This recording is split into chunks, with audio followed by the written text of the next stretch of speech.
Edmonton Sports Talk. My God, I love this. My name's Jay Milne. #Blue Cool. Our sports update deliverer, the Cool. I'm Zachary Grubish, and you're up today. You know what, Reid? You might be honest. All right, here's what's going on in the Nasty Show.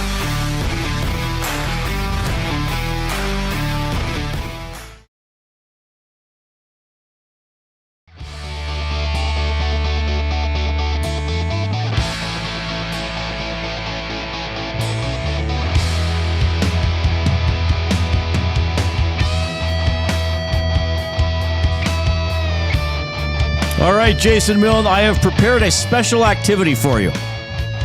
Our own little way to celebrate the official beginning of the Winter Olympics. The opening ceremonies have been going on for what seems like 7 or 8 hours. By the way, we did see Leon Draisaitl walk in with the German flag. We debated the fashion effectiveness of the Canadian jackets. Shawls. I like them, though they're a little too flary out for me. Yeah, I think they're going for a look in that instant. Would I wear it? Would I see myself casually strolling down White Ave in one of those? Right. Probably not. The other jackets, the under ones were cool.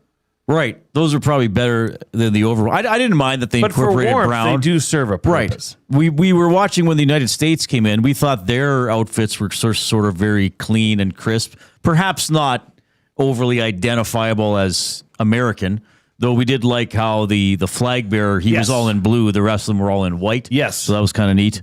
But really, that's all we had to talk about. We saw some people dancing. Yes. I actually liked how it looked. Because there's a bunch of, because this is, what do they say about these Olympics? They're spread around, right? Mm-hmm. So they had athletes walking in where they're going to compete. So I think there were we counted 5 different spots. And it sort of reminded me of the Avengers Endgame when they all come in through, I don't know if you've seen that movie. I have. All the heroes come in, teleport in through these portals near the end. And it looked really cool how they were all coming in. Yes. And they just, for the ones, especially at the remote locations, they didn't have the whole line of nations behind them, and they cut to them on TV, so it kind of looked like they were just appearing in the center of an Olympic ring. Yeah. So now there's some sort of human pyramid thing going on here. You have like the worst seat ever to watch television. Well, I don't know why there are televisions blocking your view of the television. Here. Yeah, I got to look behind a building to see the TV. Yeah. Well, it didn't take long to get a dissenting opinion on our small talk from baptized Big Uke in the Nasty Chat. The Americans look like dweebs. Well, we've hit a sour note with Big Uke right off the top of the show. Oh, 3 minutes. Not a record for how long it's taken us to irritate people from the start of a show. All right. So here's the fun activity that we're going to have. I am going to name 7 people who have won medals for Canada in the Winter Olympics. Okay. And I want you to name the sport in which they won their medal or medals. Ooh. Now, I did this with Dustin Nielsen. We went into his office. We closed the door just so you couldn't overhear anything. And he got, what did he get? He got 2 out of 7 correct. Okay. Who is that? Is that Charlize Theron?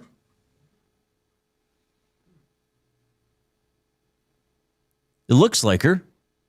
Yeah, I think that is. Schoolboy crush time, I must say. Is she Italian?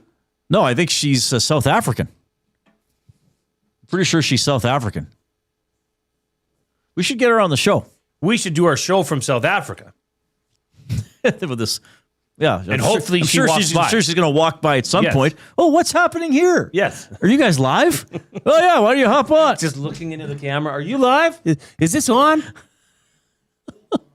All right. I'm pretty sure that's her, isn't it, Coop? I don't know who that is, to be honest with you. Coop. Okay. I don't know who Charlize Theron is. Coop, you seriously did not just say that? I couldn't tell you what she does, who she is, unless that's her on the screen. Okay. All right. I'm sorry to fail you, Reid and Jay. Like you've never heard that name before? I've definitely heard of it. My mom or somebody's brought it up at some point. I'm pretty sure my mom knows who she is. I'm pretty sure most people know. So, but you just said you've heard the name, though. I've heard the name, but I don't know what she does. Okay, so that you know it's a famous person at least. Sure, I guess they're famous. Are they famous enough that I know them? No. All right. Let's get to the special activity I planned for Jay, which I got to get my energy going again. I will give you the name of a Canadian athlete who has won at least one medal at a previous Winter Olympics. Okay. And you will do your best to identify the sport.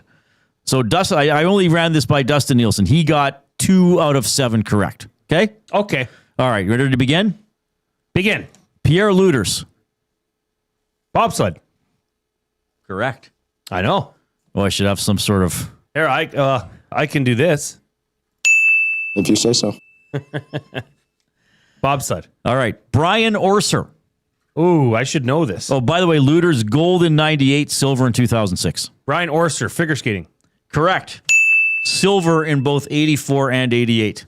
So you've already tied Dustin. Well, I mean, I don't know what to say about that. Yeah. And I'm not looking. You I'm not. You could fill a warehouse with what he doesn't know. Karen Lee Gartner. Karen Lee Gartner. Yep. I don't know, so I'm going to guess. And I'm going to guess cross-country skiing. That is incorrect. Reid Wilkins. It's the Will Fraser song. Downhill skiing, won gold in 92. Yeah. Won gold in 92. I think kind of unexpectedly. Darn it. That's okay. You got 4 left. Darn it. He's just losing his mind. Rebecca Johnston. Oh, gosh, I don't know. Rebecca Johnston.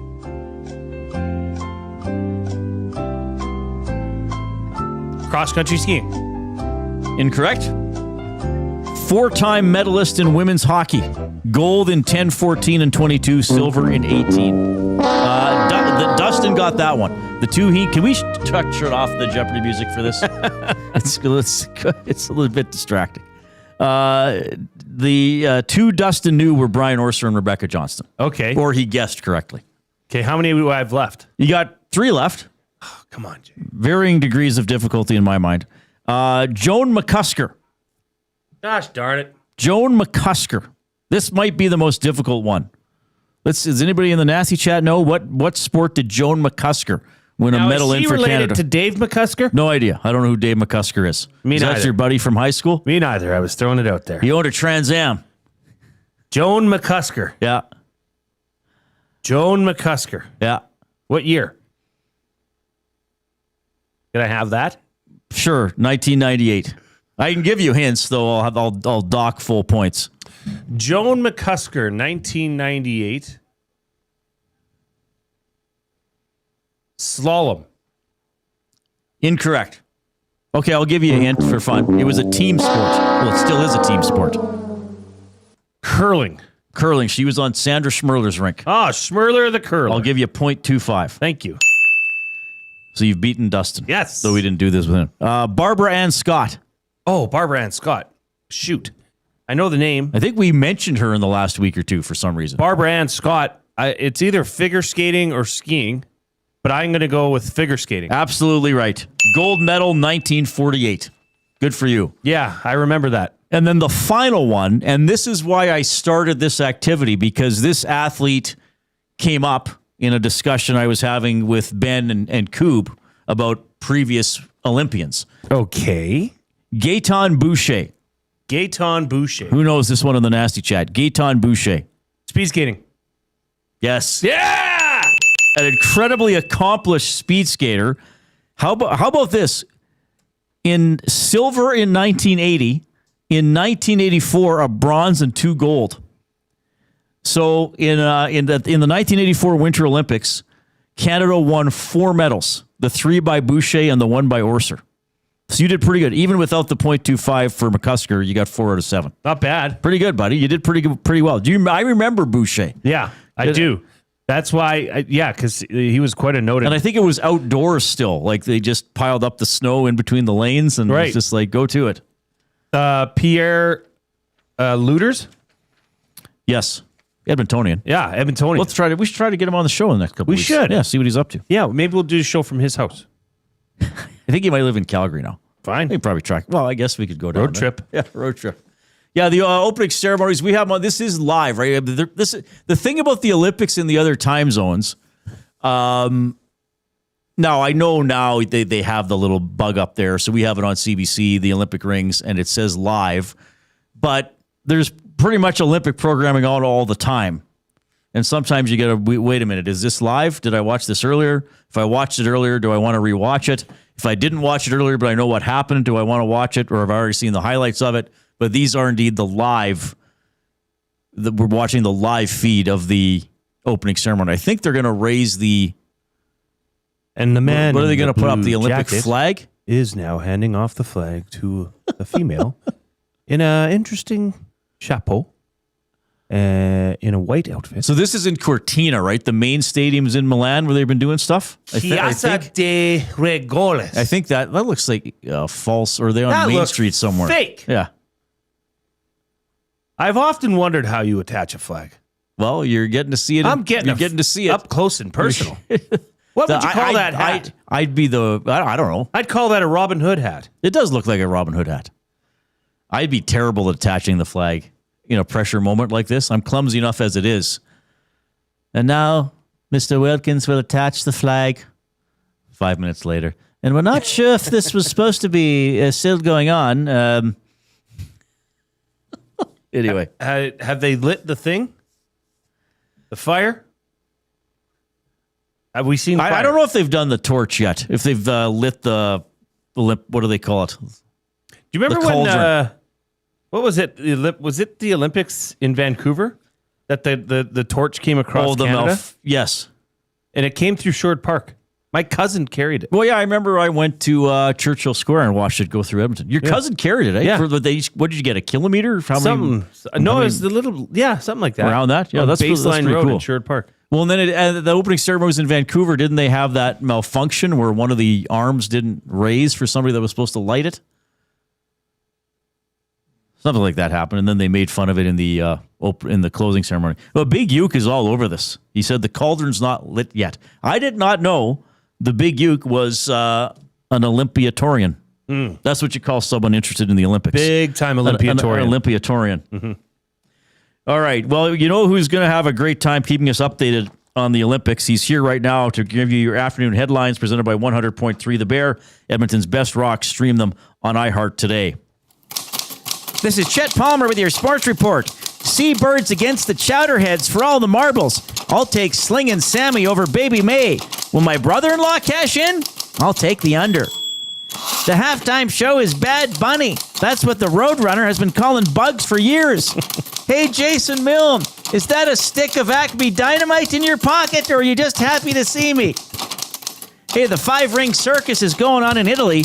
Call me whatever you want. Just don't call me a loser. I'm Chet Palmer.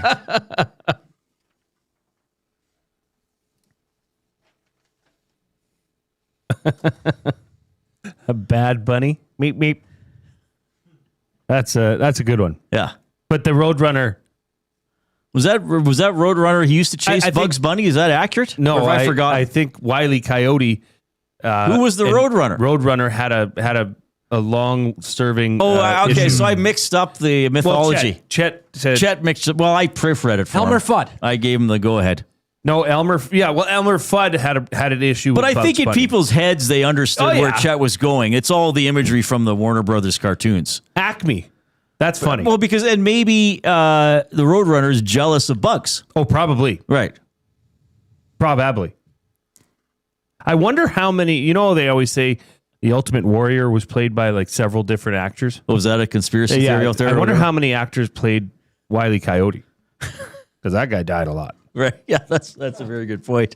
You can reach us, of course. I mentioned the Nasty Chat. That is off and running on our YouTube stream. The channel is Edmonton Sports Talk. Subscribe to the channel if you haven't already. You can give each individual show a thumbs up. Sometimes the thumbs are slow to come on a Friday afternoon. We found that. So give the thumbs up right away before you pass out at your desk or whatever. I just painted a very sad picture of our listeners. Hey, before you pass off at your desk and miss your bus ride home, guess I'm living at the office this weekend again. No, but give us a thumbs up. Let's see how quickly we can get over 100. We've been hitting 100 for, I don't know, several weeks in a row lately, so that's pretty good. You can text us 780-218-9999. The afternoon inbox presented by River Cree Resort and Casino. River Cree hosting a watch party for the Super Bowl on Sunday. Doors at 3:30, kickoff at 4:30. Tickets starting at $35, which includes an all-you-can-eat buffet. You can get your tickets and look for show information, all that fun stuff at rivercreeresort.com. Heavy Super Bowl focus on this show, as you would expect. We'll do predictions. We'll do a fun afternoon debate with Ben Thomson. For the second straight year, I will make live prop bets on the show. Jay has not told me what I'm going to have. So last year, It's a propapalooza. it's a prop. So last year, Jay gave me 10 prop bets. I live bet them, $2 on each one, $20, and I think I came out, I think it was 24 something. So I came out a little bit ahead. So if you play along at home, maybe I can win you a few bucks. It's for fun. There are some good ones here. Yes, we're going to have fun with it. VR Montenegro says, you're sick, Jay. Wile E. Coyote never died. Actually, according to Google, he has had several temporary deaths. Temporary deaths. In the short he's resurrected. beep prepared, he is blasted into outer space, forming a coyote constellation, which is played for laughs rather than a permanent death. But if you're turned into a constellation, for all intents and purposes, you are dead.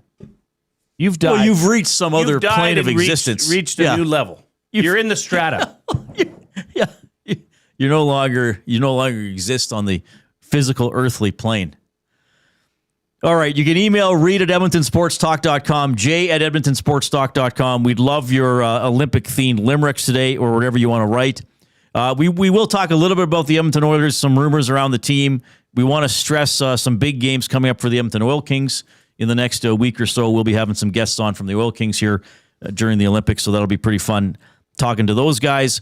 And what did I miss? Oh, I didn't play the song for people because some people won't click till they hear this, right? Click. Must you click? Please, please click. Must you click? You must click. Thumb. Pretty good. All right. So, Jay and I were watching the opening ceremonies today. And we came up with this idea for our off-topic topic. Now, we want you, obviously, to have fun with it, but we always explain why or mention what venue this town has or venues that would make it appropriate. Okay? So the off-topic topic is presented by William HoF. Since 1952, William HoF has provided industry-leading advertising solutions for thousands of valued clients. Their unparalleled customer service combined with decades of industry expertise and a desire to make every job the very best can be is what they call the William HoF Advantage. Visit their website at williamhuff.com or give them a shout, 780-454-4536. Okay? What small Alberta town could best host the Winter Olympics? Ooh. Now, small town, not Edmonton, not Calgary, not Red Deer, not Grand Prairie, not even Sherwood Park, St. Albert, Fort Saskatchewan, not even Spruce Grove or Stoney. Like, we're talking, population in the hundreds or single thousands, right? I mean, the easy question here. Did you just burp? I did. I just had a bubbly before the show. You're getting so...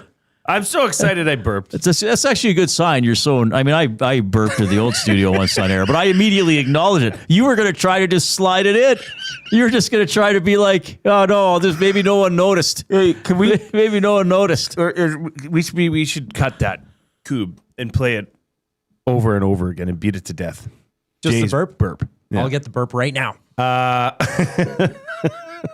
I mean, the easy answer would be like a Jasper or Banff, right? Yeah, we'll leave those out. I mean, leave those out. Too big. They're too big. They're too touristy. What about Evansburg? I thought about Evansburg, but I think for myself, I'm going to have to put Kitscotty forward. Out by Lloydminster, Mount Joy is near enough by that could host all the skiing events. Maybe a joint venture between Kitscotty and Vermilion. Yeah, I was thinking of that. Well, because Vermilion, obviously famous for Becky Scott. And famous for having one L. Cross country. Yeah, who thinks there's two L's? No, a lot of people would think there's two really? L's in Vermilion. Just like they think it's Lloydminster. Right, it's Lloydminster. Yeah, Lloydminster. Yeah, only one L in Vermilion, Coob. I know, that's shocking to you. What? Yeah. Yeah. Seriously? Some things don't make sense, bruh. I thought it was Lloydminster until like grade 12. No, it's not. Well, you were wrong for most of your life, Coop. I know. I usually am wrong about most things. No, you're learning. But I'm learning. You're in the learn process together. of learning. All along the way. Life is the constant state of learning. And what I learned from Benny last week about the Olympics is that Norway has the most medals from the Winter Olympics. What about New Norway? I don't know what facilities they have, but just because of the name, just build them all. Should be successful. But Kit Scotty, We played a basketball team last weekend from New Norway. I mean, really? yeah. I mean, let's face it. They were terrible. You go into rural Alberta, cross country skiing, no problem. No problem, Pick a Bob. field and go. Yeah. But Mount Joy Mount Joy puts it over the top. I mean, they got an arena. You're fine. You got an arena. Even if it's a Quonset arena, you're fine for the hockey and the figure skating. Every small town has a curling rink.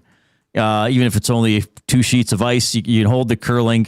So that's Now, no you'd problem. have to make- maybe I guess the bobsleigh. See, that's why I think guess- you need a river running through it, because then you could at least bobsleigh. You could use the elevation drop from the riverbank to, craft. That'd be the luge and the luge skeleton. track. Yeah. That's That'd probably be the biggest obstacle for a lot of the small towns is the bobsleigh luge skeleton venue. I'm thinking Hinton. At ski jump, I guess. I'm thinking Hinton. Well, yeah. I mean, because Pick a mountain, go. yeah, you're right there. You could skedaddle over to Jasper. There's probably a couple of Go arenas see in our Hinton. friends up at Marmot. Yeah. You could. There's several rivers, so there's enough hills, so you could hand make a bobsled path. I mean, curling, hockey. It's Every all small available. town has curling. Yeah. Yeah. And the amenities. Just renovate the concession and you're good to go. Right. I Yeah. mean, the amenities in Hinton are vast. Yeah, that's a good point. Is The Hinton whole too big? world Is would be Hinton coming- too big for our Hinton for might our be small too town big. Olympics? It's the population of Hinton. No, but it might fit the bill. What about Stettler? Hinton, Alberta, according to Wikipedia, the population 9,800.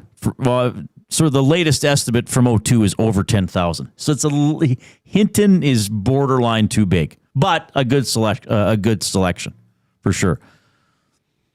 Abutsky says Knighton Junction. If anything goes wrong, it's a malfunction at the junction. It's an interesting reason to pick What it. about Drumheller?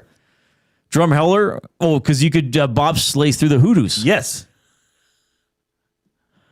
There's lots of elevation changes. Yeah, you could probably put a ski jump up there. Yeah, Drumheller would be pretty good. It'd be the Dino Olympics. Well, and then you could go over to remember that spot I talked about that I really liked, the Morin Bridge?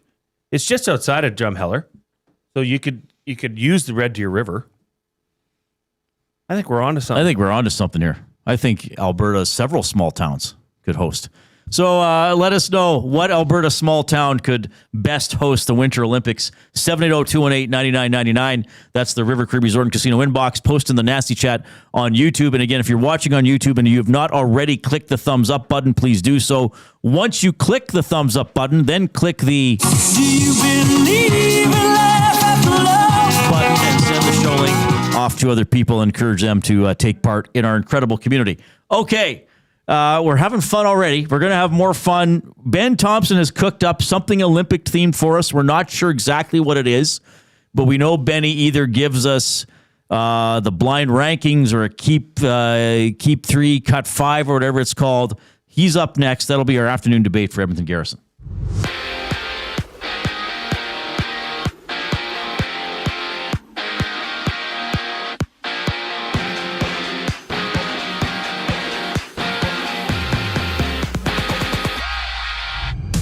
Prosecutors have dropped a felony aggravated assault charge against Gavin McKenna following video review of an incident where McKenna allegedly struck a male in the face, resulting in injuries. The 18-year-old Whitehorse native is still facing misdemeanor charges, including simple assault, disorderly conduct, and engaging in fighting and harassment. On ice level, Oil Kings, they're in action facing off against the Warriors at 7 from Rogers Place. Meanwhile, the Nate Ooks women's hockey team plays host to the Broncos at 6. Nate's rolling on a 2-game win streak. Golden Bears hockey, the Thunderbirds are in town from UBC. That's a 7 o'clock start for them at Claire Drake. They rematch tomorrow, same place, same time. For the Elks, they've officially signed Jacob Lamond for next season. He's been with the club since being picked up 19th overall in the 2022 CFL draft. This sports update is brought to you by Paramount Flooring. From custom homes to small renovations, Edmonton's top builders and contractors rely on Paramount Flooring. Their in-house team handles everything from selections to completions, keeping projects on track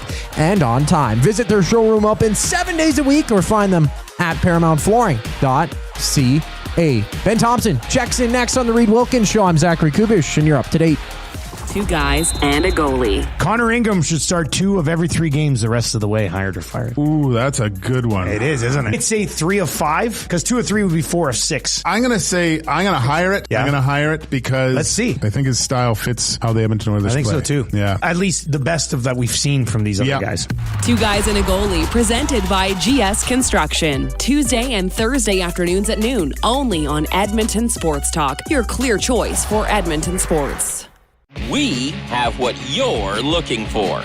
GD Liquidators is Edmonton's one-stop shop for new and used warehouse, office, and industrial items since 1987. You'll find what you want when you want it. Give us a call, visit us in-store, or check out the monthly auctions at gdliquidators.com. 100% Canadian-owned and operated. We have what you are looking for. GD Liquidators. GCL Diesel has been serving oil country since 1972. From diesel cars to SUVs to pickups. From farm tractors to school buses to a big rig. From diesel generators to forklifts, GCL can test, troubleshoot, and repair all diesel fuel system components. Whether it's injectors, pumps, turbos, filters, or additive, GCL has the parts you need to keep your diesel running the way it should. For genuine diesel parts at wholesale prices, visit GCL Diesel in the West End or online at gcldiesel.com. GCL Diesel. Diesel understood. Hey Edmonton, did you know a local Play Alberta winner scored over $430,000 on Desert Fantasy? Think about the rec room you could build with that kind of cash. From major casino winners every hour to jackpots worth millions and hundreds of popular games to money that stays in the province, there has never been a better time to sign up for Play Alberta. Download the app today to get started with casino, sports, and lottery, all in one app. Must be 18 plus to play. When you gamble, use your game sense. Sentinel Storage presents Team Canada ski cross racer Reese Howden. Being able to represent a country that has done everything to support my dreams is unreal. To stand on the podium and represent Canada, I don't take it for granted at all. Sentinel Storage, proud partner of Team Canada.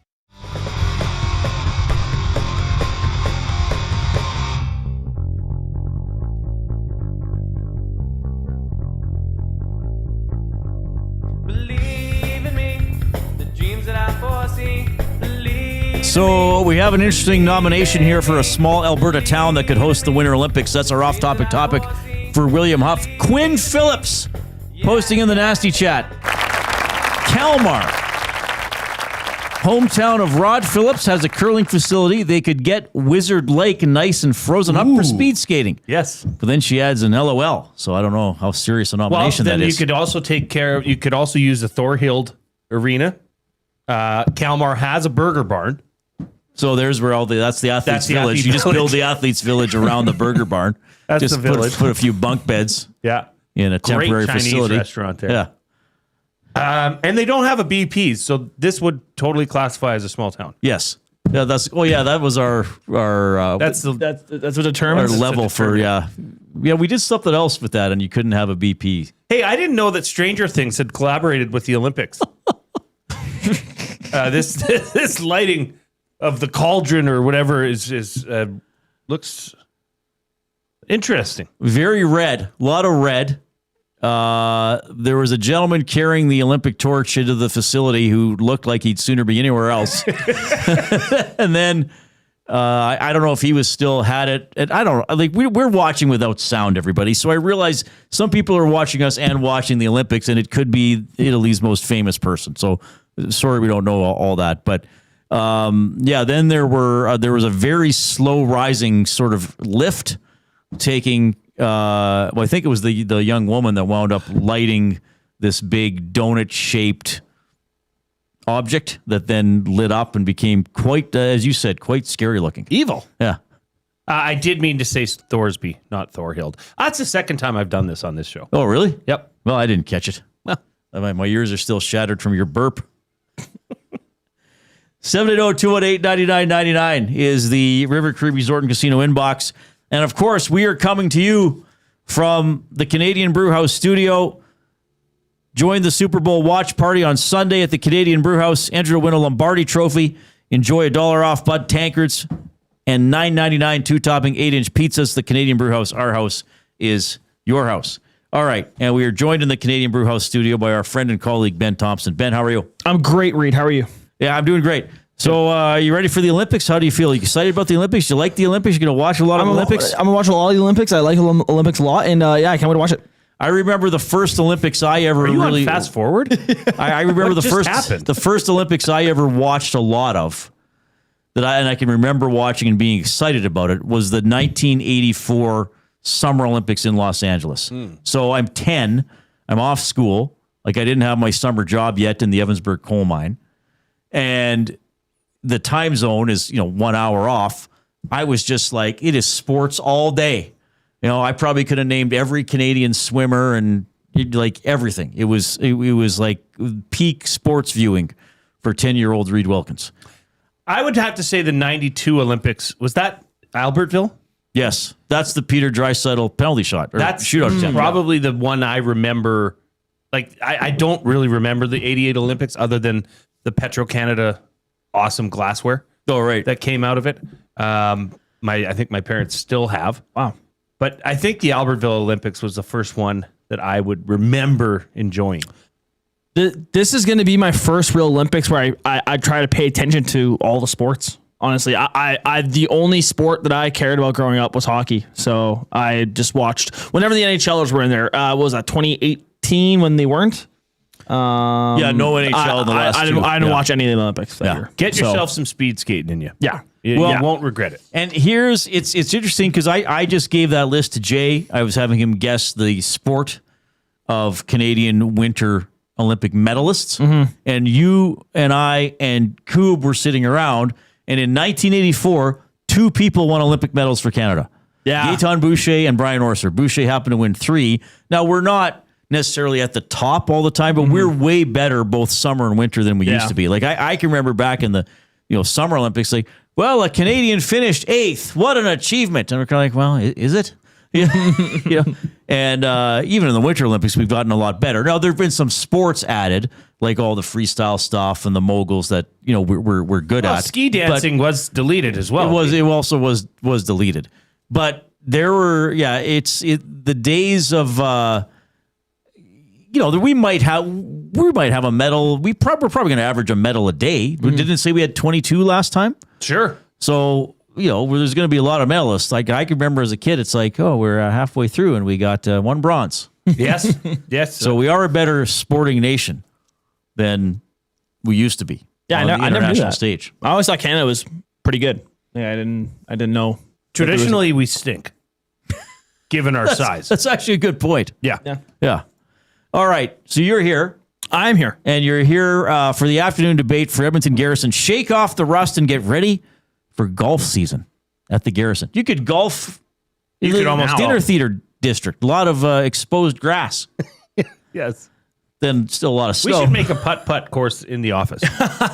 Well, I think we should have a pitch and putt once this melts outside the station. Well, we've used it as a football stadium. Yeah. There's supposed to be an archaeological dig going on there. Yeah. Could happen. Pay your membership in full or set up a payment plan before March 31st and score an early bird gift. Choose 4 green fee passes for family or friends, 2 green fees plus range balls, or 20 large buckets on the range. Bring your crew, groove your swing, and start the season strong. Early bird gifts end March 31st only at the Edmonton Garrison Memorial Golf and Curling Club. Visit egmgolf.com for more details. I won't do Benny's blind rankings till I hear the song. Coob's on it. I can't. Nah, fair. Do it. Benny's blind rankings.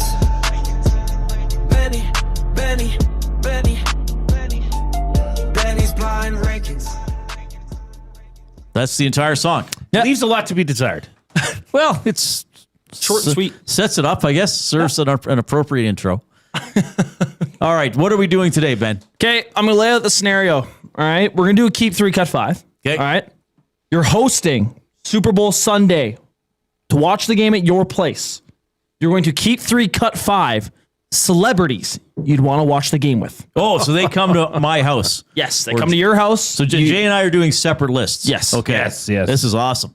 Keep 3, cut 5 celebrities who will watch the Super Bowl with us at our homes. Yes. Yes. I'm Okay. excited to see. This could go a variety. Like, Yeah. he's got literally millions of people around the globe to choose from. I just hope I know them. I think he would pick names that he'd be confident that he would know. You guys know these people. Okay, let's let the good times roll. Let's do it. I will lead you guys off with Chad Kroger. Cut. Wow. That's Nickelback? That is Nickelback lead singer. He's probably a nice guy. I'm not a Nickelback hater. I respect what they've done. I mean, like me, he would have grown up relatively small town Alberta. Because he's first on the list, I'm going to take the risk that I will assume there would be people I'd be more interested in watching a game with. I don't know how much he knows about football. I don't know how much he would concentrate on the game. I don't know if he'd be a big snacker or if he'd want to, try a couple interesting beers. I just don't know. Mm-hmm. So I'm going to cut him. He's got to be in our age range though, wouldn't he, Jay? Chad Kroger? Yeah, probably. He is Wilkins' age. He's 51. I'm a little older than him. He turns 52 in November. I'm turning in less than 2 months, Be like, of course. Chad, just quit. Yeah, so we're both. I'll look at your photograph. Yeah. Gee, get away from me. All right. He's just following you around. Look at his photograph. Chad, screw off, man. Yeah. No, I don't find Chad Kroger to be interesting. Okay. Now, if he would have been later in the list and I wound up keeping him, I don't think I would have been horrified because he's probably a decent human being. human. And I would. Well, he's worked with Mutt Lang. He'd probably have to put up with me asking Mutt Lang stories because you got to talk to this person, watch the halftime show with them. It just doesn't entice me. Is he polite? Like, is he clean? Does he wash his hands? I don't know. I mean, he's does probably he wash fine. his hair? He's probably fine. He's just middle of the pack for me. A lot of product. Without knowing what the rest of the pack is, I could be regretting this. Okay. So we're both cutting him. His real name, his born name, his birth name, Chad Robert Turton. Wonder where we came up with Kroger. Oh. Chad Turton's a good rock name. Not really. Okay. I'm sick with Kroger. Oh, sorry. He's going by. It's his mother's maiden name, so it's not a rock name. Okay. Next, Adam Sandler. Keep. The Sandman is coming. The Sandman is coming to my party. Do you know how fun that would be? And we could play basketball. Yeah. He would be the coolest, most casual guy. He'd show up in sweats and a hoodie. Mm-hmm. He'd, hey, Sandman, here's a beer. He'd toss a beer. He'd have it all. He'd probably help clean up. He'd throw some Waterboy references in there too, probably. With certainly. Football. Yes. Yeah, you never know how goofy some of these people are away from the camera, but I would keep Sandler, honestly, because I would hope for some Chris Farley stories. Okay. I mean, the commercial I always reference, the Schmidt's gay. Yes. Like that was him at Farley. Yeah. Like, I would love to have Sandler on. I'd love for him to tell stories about the set and the process with Happy Gilmore. That to me is one of my all-time favorite comedies. And he'd probably be into the game. Yeah, he wouldn't. Yeah, he'd be a knowledgeable, interesting person to have. So I am definitely keeping the Sandman. Yeah, it wasn't as obvious for me as it was for you, but again, now there's only 6 names left, so you gotta weigh the risk and reward a little bit. So I will keep Sandler, not as enthusiastically as Jay, but certainly by the 2 we've had. Yep. Yeah, much more of a keep than Chad Kroger. Okay. Sobe Kirk says Reid is only keeping people for the stories they have about other people. Yep, part of it for sure, absolutely. Well, that has something to do with it. Well, if you had somebody like Adam Sandler over, he'd probably be more likely to want to tell a story or two about working with Farley than just be like talking about himself all the time. I'd be more excited because now that it's been nice out, our back pad where we have our basketball court is all melted off. Yeah. I would be more excited about just getting a shoot around with him. Yeah. And the girls playing ball with the That'd be Sandman. cool. Noted like rat baller. Oh, yeah. Yeah. Oh, yeah. Okay. Next, Jaden Daniels. Oh. Cut. See, I'm torn here. I'm in a position where I don't really care to know Jaden Daniels on a personal level. Yep.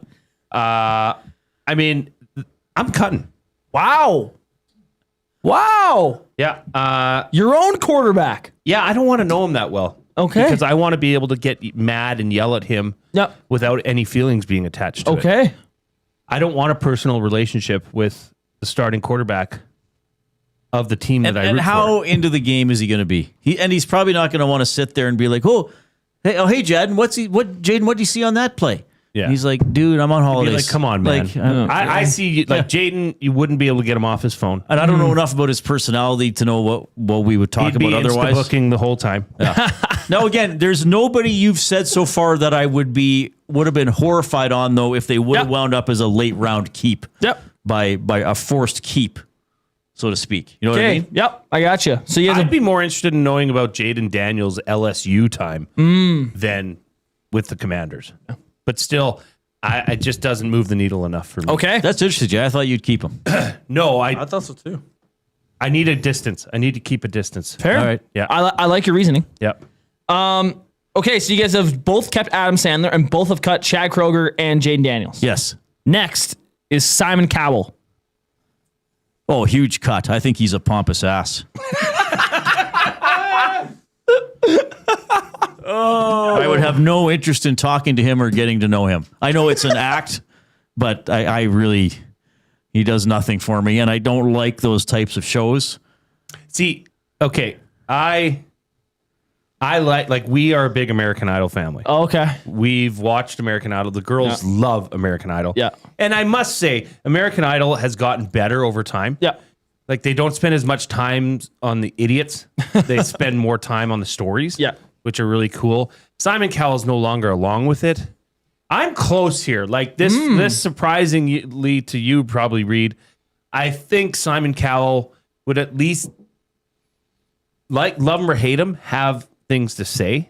But I'm going to cut. But he's Simon probably a Cowell. very friendly person. I mean, I don't think he sits there. I don't know if I'd want to like look at him that close because he's had a lot of work done. Yeah. And I would be disgusted. Oh, Jay, look at this monitor now. Okay. Now when you stream stuff, it's not like old-fashioned TV where it goes to the next show. Now the just CBC ended. streaming page in giant letters, this event has ended. It's like very Orwellian. Like Simon Cowell would be cool. I mean, he's an international star. Well, incredibly successful man. Yeah. But I wouldn't mind the pompous ass side of him. But I don't know how engaged he'd be in me. Like another guy, like too cool for school. Fair. Like, what the hell am I doing at Jay Milne's house? Yeah. Okay. Next, Joe Elliott. Keep. No. Keep. Massive keep. Knew that No one. doubt about it. Keep. Knew that one was And yeah, he coming. might be annoyed with me. I don't know how much he would watch the game. But oh my God, like even if I got one or two stories about the making of Hysteria or something from behind the scenes or just got to ask him stuff or tell him how much I appreciate their music, like 1,000% keep Joe Elliott for me. Yeah. Like you can cut everybody else, quite frankly. Joe Elliott. Do you know who that is, by the way? Well, yeah, okay. I put the list together. Yeah, lead singer of Def Leppard. Joe Elliott, keep. I'm cutting Joe Elliott. I don't care to meet Joe Elliott. What I've seen from him, we've watched videos of the band. Yeah. You want to talk about a pompous ass? Joe Elliott seems like a pompous ass to me. So I don't care.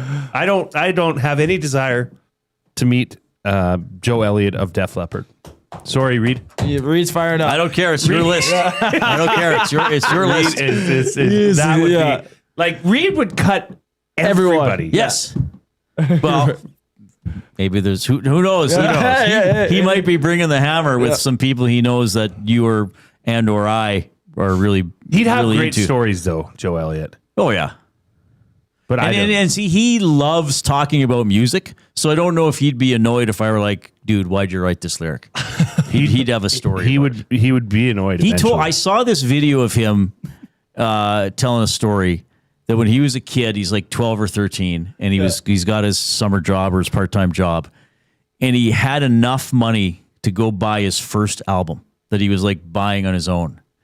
And he went to the store and he browsed and he picked out the album and he got it in like the thin brown paper bag that you would get a record in back in the day. And he went on the bus and he's talking about like how it smelled and how the wrapper smelled, and he took it out of the paper bag on the bus to look at it because he wanted everybody to see he'd bought an album. And I was like, that's such a great story. Like, we all felt that way as like a kid about something, though, right? Sleep more. Yeah, but you never felt that way, Jay, like getting like a new book or a new video game or a new board game. Just have no joy at all. I didn't know I was gonna hit that nerve with that one. A new skid steer. I didn't know. Like, here's the thing. Reid Wilkins is a little excited over here. If I had kept Chad Kroger, then I would have to have kept Joe Elliott, because then you have two musicians and you can just sit there and listen to them talk and be a third party listener. Yeah, well, school will be in for Chad Kroger, that's for sure. I'm so Joe Elliott would fall asleep. How old is he? He would be sitting there and be like, "Oh, it's a game over." I believe he is 60. I think he's 66. Yeah, he'd be sleeping by Can you half check time. that Joe Elliott age? He was born August 1st, I think 59. I didn't know it was gonna go Yeah, his there. birthday's August 1st, the same day as my parents' anniversary. So that's easy to how to remember my parents' That's anniversary. birthday, Reid. You're exactly right. August 1st, 1959. 1959, yeah. Amazing. Wow. Yeah, you'd need to give him like Fan over here. Yeah, he'd be fine. Red Bull to stay up. He could sleep during the halftime show. He would. He would. Okay. Alrighty. And So you'd be taking pictures with you and him sleeping. Oh, there'd be a lot of pictures from that. okay, Jay still has two keep spots open. Reid has one. Next is Rebecca Black.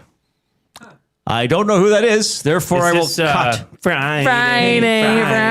Gotta get down on Friday. I wouldn't call her a celebrity. Yeah. Is that her only hit? Wasn't that 20 years ago? No, she's got a couple others, but that was her big one. You used the term hit loosely there. That's for sure.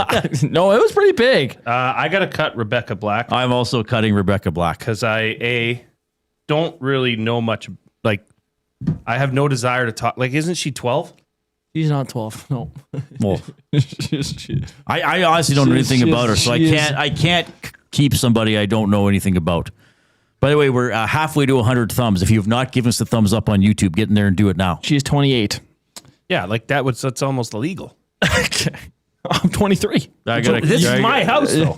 I'm not allowed to. Yeah, you're allowed. Sorry, buddy. I'm cutting Rebecca Black. Yeah, That's a meaningless name for me. Okay. Okay. So I'm keeping burping these two. Yeah. You have to keep both of them. Holy Jay crap. is keeping both of I'm these. excited. Okay. Jay Leno. Oh, keep. Oh. I mean, him and the Sandman. Hello.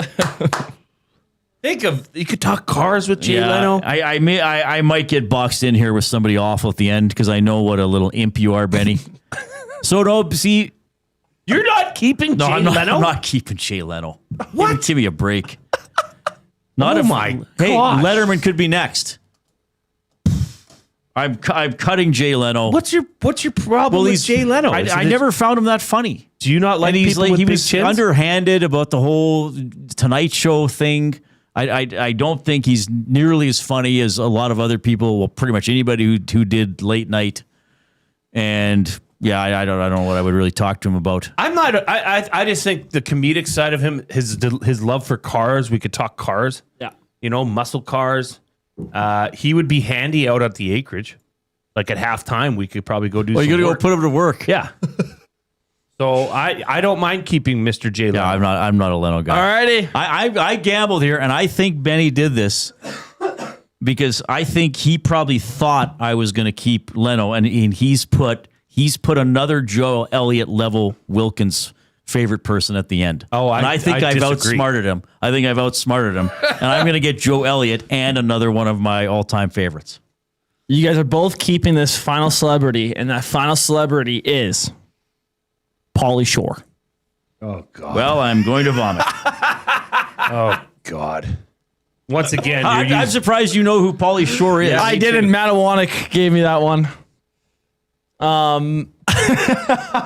we were trying to figure out a dagger. Now, having said that, I would take Pauly Shore over Leno. I would take Pauly Shore over Black. I would take Pauly Shore over Cowell. Yeah, you know what? I can actually live with that. I can live with that. And I have three. Who knows what he's like? I don't know what he's really like. I have three comedians at my party now. That is true. So think of not only would they be interacting with me and my guests, but they'd interact together and probably have some incredible stories. I think that's a bit of a false assumption. They'd have to. No, they wouldn't have to. Yes, they would. You don't. I'd hold them at gunpoint and say, you have to converse with each other. Yeah. Make me laugh. Yeah. Bang, bang. Well, we're assuming they're all cordial to each other, right? We're assuming that. What does Pauly Shore do now, anyway? I don't even know. You don't know if they'll get along. Well, Pauly Shore, 58 years of age.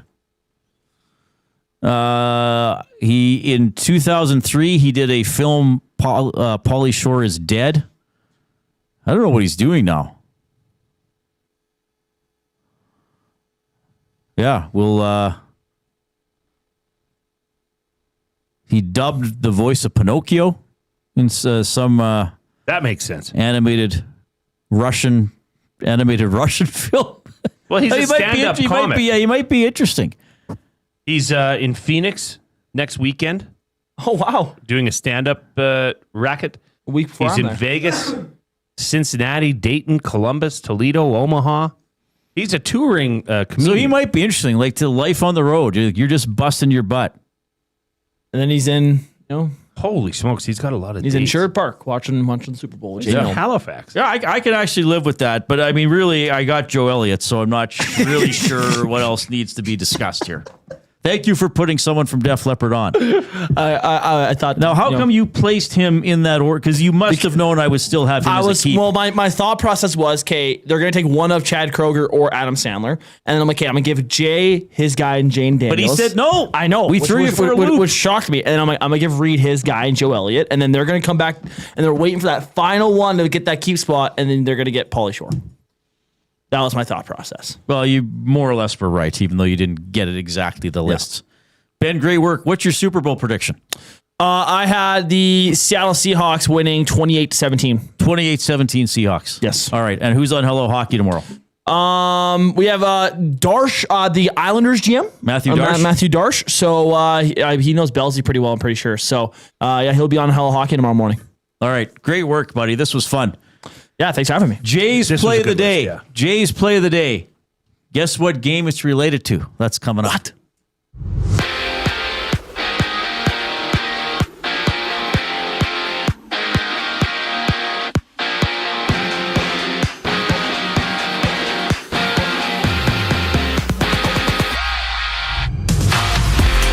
Prosecutors have dropped a felony aggravated assault charge against Gavin McKenna following video review of an incident where McKenna allegedly struck a male in the face, resulting in injuries. The 18-year-old Whitehorse native is still facing misdemeanor charges, including simple assault, disorderly conduct, and engaging in fighting and harassment. For the Oil Kings, they're in action facing off against the Warriors at 7 from Rogers Place. Meanwhile, the Nate Ooks women's hockey team plays host to the Broncos at 6. Nate's rolling on a 2-game win streak. Golden Bears hockey, the Thunderbirds roll to town from UBC. That's a 7 o'clock start from Claire Drake. They rematch tomorrow, same time, same place. For the Elks, they've officially signed Jacob Lamond for next season. He's been with the club since being picked 19th overall in the 2022 CFL draft. And from Winnipeg, the Bombers have inked former Elk Jake Ceresna to a 2-year deal. He played 11 games last season for the Double E, being limited with a knee injury. In round 2 at the Phoenix Open, Hideki Matsuyama leads at 10 under at the end of his day. 3 Canadians are tied for 25th, including AJ Ewart at 5 under through 7 holes played. Jay's play of the day for Play Alberta up next on the Reid Wilkins Show. I'm Zachary Kubish, keeping you up to date. The Oil Stream. So he said this in at 4:30 in the morning. The season is 70% done, and it's like they're still at a point of trying to clean things up from the preseason. Yeah. Missed passes, brain-dead line changes, no defensive awareness, consistently sleepwalking through large portions of games like their pregame pump-up song is Moonshadowed by Cat Stevens. The Oil Stream, presented by Boston Pizza. Monday, Wednesday, and Friday afternoons at noon. Only on Edmonton Sports Talk. Your clear choice for Edmonton sports. At Firehouse Subs, our subs are freshly toasted, stacked high, and crafted to satisfy. Each sub is piled high with premium meats, melty cheese, and toasted to perfection. Firehouse Subs brings bold flavor to every bite, all served on a freshly toasted roll. But we're not just feeding Edmonton, we're fueling it. Dig into the brisket hat trick, piled with slow-smoked brisket and melty cheese. Or go to the Firehouse Subs fan favorite, the Hook and Ladder. Made to order with smoked turkey, honey ham, and Monterey Jack cheese on a perfectly toasted roll. With 15 Firehouse Sub locations across Edmonton and the greater area, it's easy to grab a hot and hearty sub close to home. Firehouse Subs. Hot, hearty, made to satisfy. You already know where you should go to watch the big game. Where else but River Cree Resort and Casino?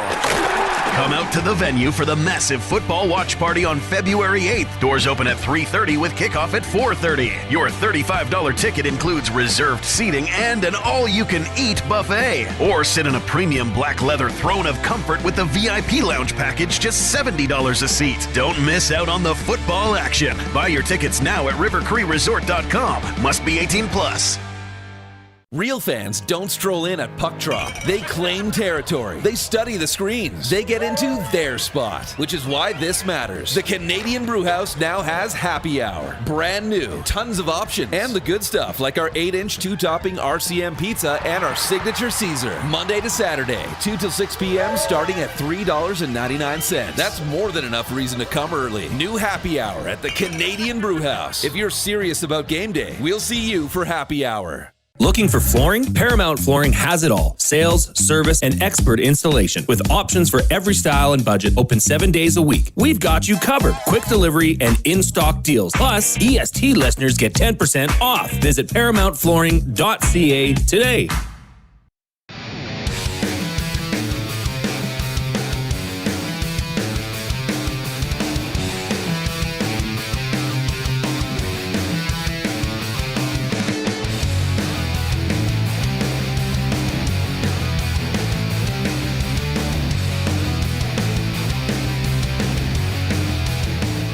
All right, thanks a lot for joining us this afternoon. We're having a fun Friday. We're leading into the Super Bowl. We watched some of the Olympics, the opening ceremonies. So now Jay and I know when we have to plan the opening ceremonies for the Olympic Games, we kind of have some do's and don'ts.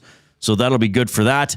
You can text us 780-218-9999. That is the River Cree Resort and Casino inbox. It's Jay, it's play, he's Jay, it's today. It's Jay's play of the day. It's Jay's play of the day. Jay's play of the day.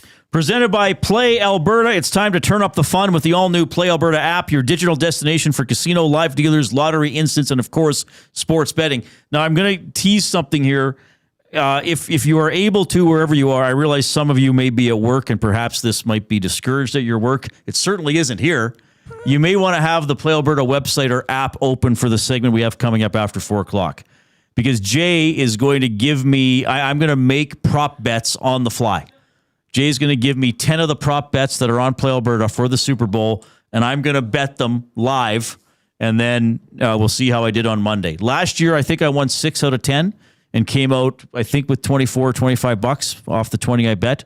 So if you can open up the app or the website wherever you are and play along at home, it might be fun. But here is Jay's play of the day. 22, Reid. There's 22 plays active on the EST Specials page over at Play Alberta. You'll find everything from what headgear Bad Bunny's wearing to passing props, kicking props, touchdown props, and that's where I am going to go. Oh, look at this. Maddie put together an EST Canada play. I think these were all the favored to win gold in their disciplines. Okay. So you can check that out over at Play Alberta. It's boosted to plus 860, but that's not my play. My play, if I can find it here, Jay's play of the day.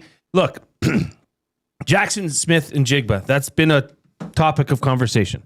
He had a remarkable season. Very talented receiver. Probably one of the best route runners in the NFL. The New England Patriots are going to have to pay a lot of attention to Jackson Smith and Jigba, which is why I think that's going to open up the opportunity for other players. Notably, a player we both have liked throughout his career, a player that you certainly like as he's now with your Seattle Seahawks, formerly of the LA Rams, Cooper Kupp, anytime touchdown. That has been boosted to plus 365. That is a nice number. That's a good one. That's a nice number. Yeah.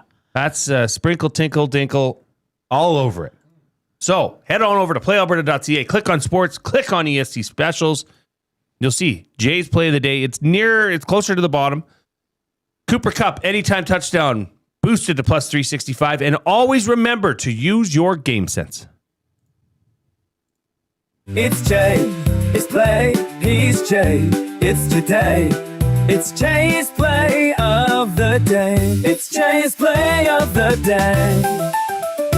Jay's play of the day. Presented by Play Alberta. All right. Well, I'll be making 10 of Reid's plays. Yes. For the game. We're going to dive into prop bets. These are always fun to look at. I don't know where Jay's going to go. If we're going to be doing the color of the gloves of the guitar player for Bad Bunny. Does he have a guitar player? I couldn't tell you. He probably does. Reid, it was funny on the Lock Shop this morning, extended 2-hour Lock Shop show. And they were, there was props about Bad Bunny's first song, last song. Right. And the joke kind of was, well, okay, Huss, even though you're betting on this song to be the first song, how are you even going to know? Well, that's a good point. I have to check. Yeah. Yeah. I don't know any of Bad Bunny's. Am I going to listen to it with an open ear? Sure. Why not? Yeah, I like watching for the I'm sure it's going to be a show. I'm sure it's going to be a spectacle. I mean, you're playing the Super Bowl. Probably going to be entertaining. So our off-topic topic for William HoF, which small Alberta town could best host the Winter Olympics? You're going to have to help me out here. Eric says Andrew, Alberta, because of the duck. Yes, they have the world's largest mallard. Oh, so this is like Mundare has the sausage. They have a big duck statue displayed? Mallard, yes. Oh, I didn't know that. Yeah, so you can ski jump off the back of the duck. You can ski jump off the back of the duck. Yes. There. Now we're, see? And that could also be the start of the luge track. Yes. Because you'd have some height. Because it's quite flat. Some height. Yeah. There is a ton of these that have come in, Reid. So let's do a couple right now. Okay. We've totally blasted out the usual format for the show today. Yeah, it is a Friday. Yeah. What's going to happen? We're going to get an email from corporate. It's Friday. Gotta get down. Was that the Rebecca Plack song? Yeah, it's terrible. Okay. You should see the music video. Yeah, you know it. The only reason that she got out. Were your kids into it, or were they not around yet? It was popular when I was like it's an old song. Yeah, it's over 10 years old. But she got it released because her parents are rich. So they recorded it and put it out.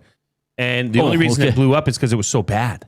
Oh, I didn't even know that. Okay. Yeah. Well, I've learned a lot today. Chris Purper says Crow's Nest Pass. McLean says Lacombe. I think Lacombe. I mean, there's good community. Yeah. Good community. You're close to some foothills. There is a river near it. Right. Tommy V. I like this. Stettler plus Pinoca. They could team up. Because they got the Battle River. Why do we need a river again? Or we need a river valley to ski or bobsleigh down? Okay. And he says the Alliance Ski Hill. Oh, there we go. Yeah, good. Lacombe Drew, Pincher Creek with YouTube Trev as special ambassador. Yeah, IOC chairman. There's so many. We'll have to keep getting through them. Grumpy Cat wrote in quite an answer here. I nominate Heinsberg to host. The population, his cousins. He says it's on a hill skiing. It's on the North Sask skating. Okay. Several dugouts for hockey. Pastures for cross-country skiing. There is an old curling rink. Bobsleigh track on the old railroad land. It's technically a ghost town. There are a whole bunch of old empty buildings for media, an active school for the athlete lodgings, just north of Dewberry. Oh, nice. Yeah. Yeah. Okay. Well, this I think the Olympics never need to leave Alberta in the future. That's pretty good. Probably not. Yeah, pretty good. If you're watching us on YouTube today and you have not already given us a thumbs up, please do so. Let's see if we can get to 100 to take us into the weekend. Yes, fired up for Gemco with multiple Super Bowl prop bets when we get back. The Lock Shop. It wasn't like the Jet fans were booing them or anything like that. They were just like, I'm done. At a certain point, when you're surrounded by a bunch of Habs fans, your team's getting your ass kicked. It was an agonizing evening that in a lot of ways summed up the first 58 games or whatever the hell they played. Anybody was crazy enough to think that this team still had a big run in them. The Lock Shop, weekday mornings at 11, only on Edmonton Sports Talk, your clear choice for Edmonton sports. You've always known GCL Diesel as the experts in diesel fuel systems, but did you know that GCL is also your source for turbochargers and turbo repair? As a turbo supplier for Garrett, Borg Warner, and Holset, GCL can provide genuine original equipment turbos at wholesale prices. Whether it's diesel, gas, natural gas, or performance, we can provide you with the turbo or custom repair you require. Turbo questions? We've got turbo answers. Visit us in the West End or online at gcldiesel.com. GCL Diesel, turbochargers, understood. Edmonton. Be part of history. Support Canada Soccer's men's national team as they battle Uzbekistan in the final send-off series ahead of the FIFA World Cup. Monday, June 1st at 7 p.m. at Commonwealth Stadium. Tickets on sale now at Ticketmaster.ca. You already know where you should go to watch the big game. Where else but River Cree Resort and Casino?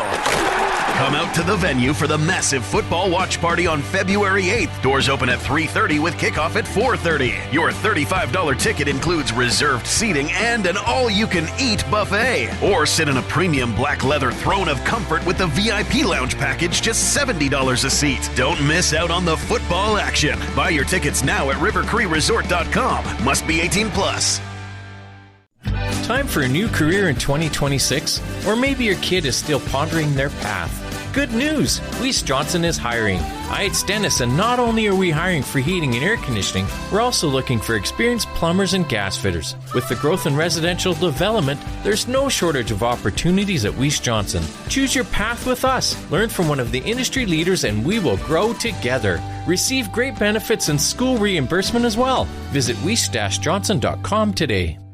You've heard the name, but what does it mean? For over 66 years, William HoF Advertising has supplied signage from screen printing to digital to LED with design, production, and install in-house. It's a one-stop shop for all your signage needs. Edmonton owned and operated, William HoF has been trusted by the biggest companies and teams in the City of Champions and many others across the country to do the job. If you're looking for a way to get the word out about your company or event, they are the answer. Go to www.williamhuff.com. Their results speak for themselves.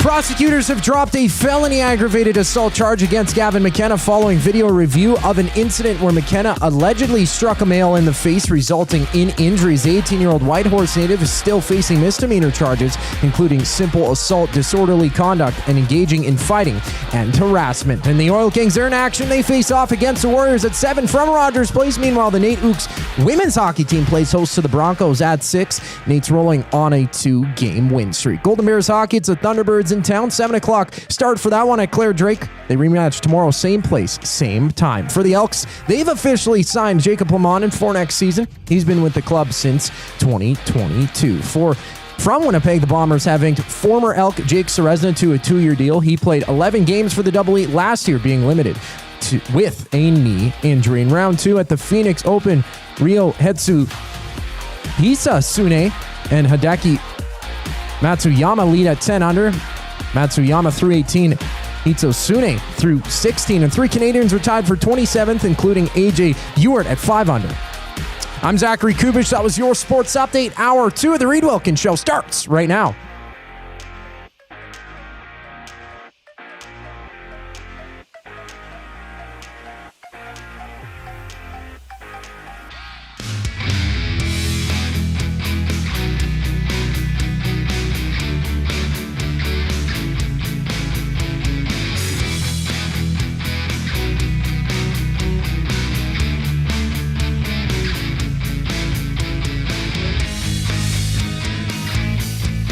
All right, thanks a lot for joining us this afternoon. Hope you're having a great Friday.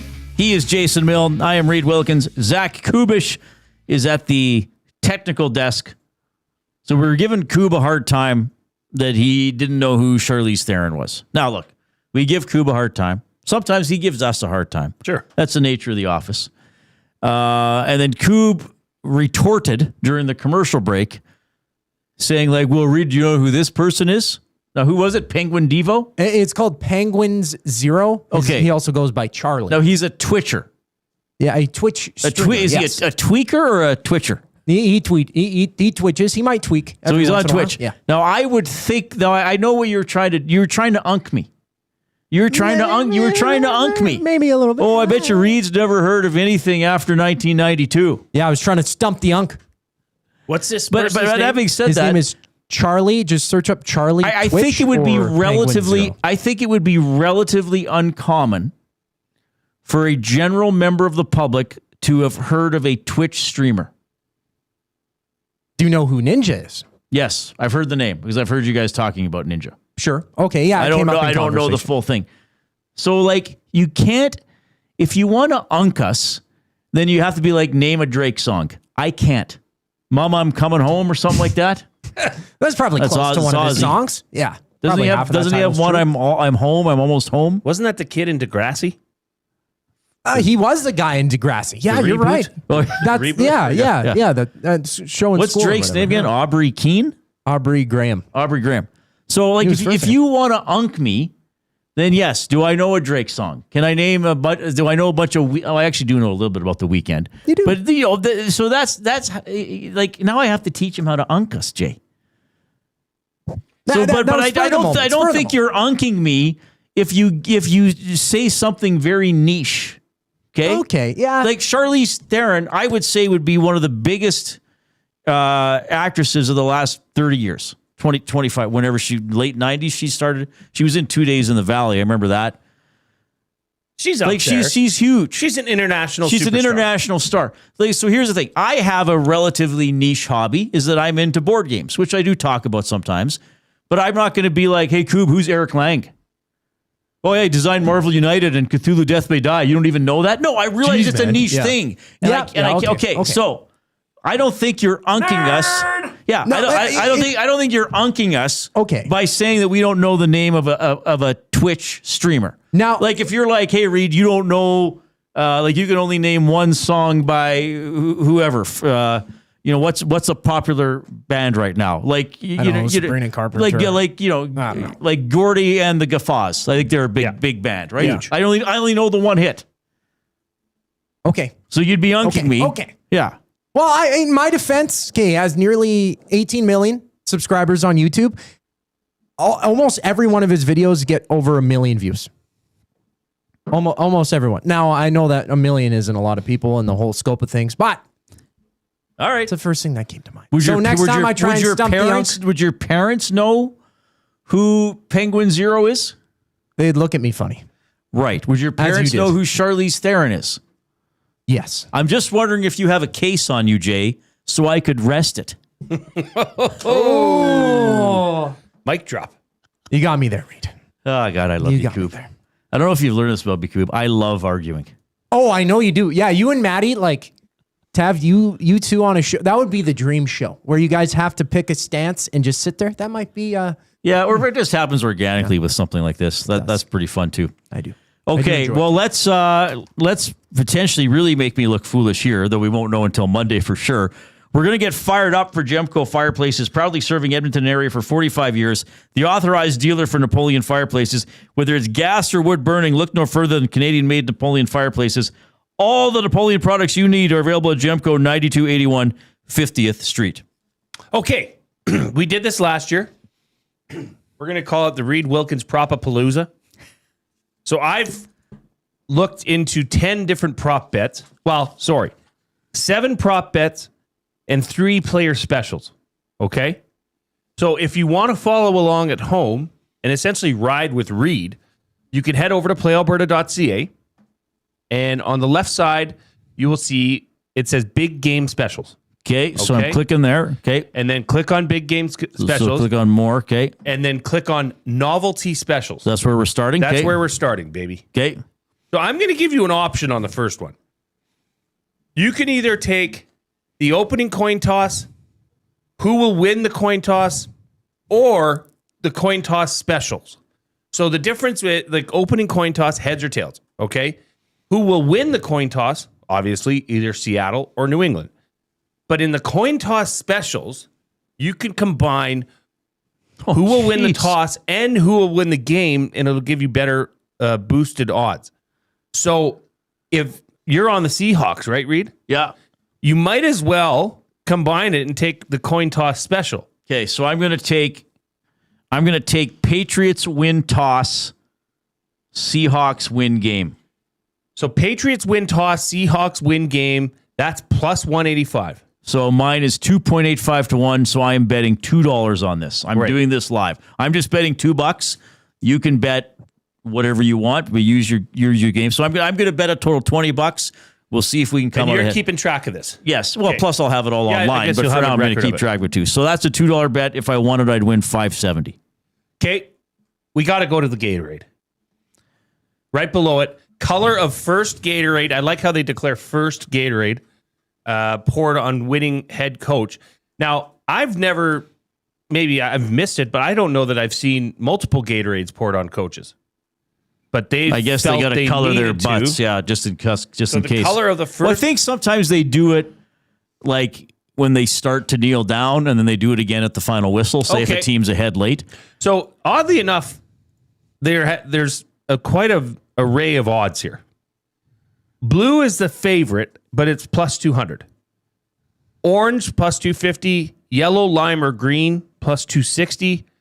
Purple plus 800, red or pink plus 1100, and water or clear 1100. I'm going purple. It's 9 to 1. Purple. The way I do the odds. Yeah, I'm going purple. There you go. I thought purple had been purple a lot in history, or had been blue a lot. I guess it'd been blue a lot. Blue. I'll go purple. Okay. 2 below that. Yeah. Is the streaker prop. Oh, jeez. Will there be an unauthorized person entering the field of play? I will vote no. Okay. We don't win as much, but I'll vote no. So $2 would turn into what at minus 500? Oh, hang on here. I just got a little bit of an error. You only win 40 cents. Okay. But still, it's better than nothing. Halftime show. I don't know. I don't even know what to think of that. When was the last time it happened at a Super Bowl? I couldn't tell you if it happened last year because or 10 years ago. They don't show it either. They might reference, but it's happening. They might say, and we just got a delay. There was one at the World Series, was there not? Couldn't tell you. Yeah. I think there was one at the World Series. I don't know if it was Game 7 or another game. I think it was another game. Now, I know that you are, people don't know this about you, Reid, but second to Def Leppard being your favorite band, Bad Bunny's your second favorite artist. I like performers with animals in the title. Yes. That's why I like Doug and the Slugs. You know it. Glass Tiger. Bub and the Slugs, that was that song. Yeah, that was that song, all right. Too bad. I think they were Canadian, weren't they? Calgary. Oh, really? I believe. Oh, nice. Halftime show, the last song that Bad Bunny will perform. Halftime show, last song. Oh, my goodness. So here are the options. There are a lot of choices. DTMF. What's that stand for? Don't try me, friend. Don't try me, friend. Now, what if he doesn't perform any of these? Then it's a void bet, I guess? I guess it would be. So EO is the favorite. La Mudanza. Cafe Conron. Lo que lo paso a Hawaii. Where She Goes. Un Preview. El Apagon.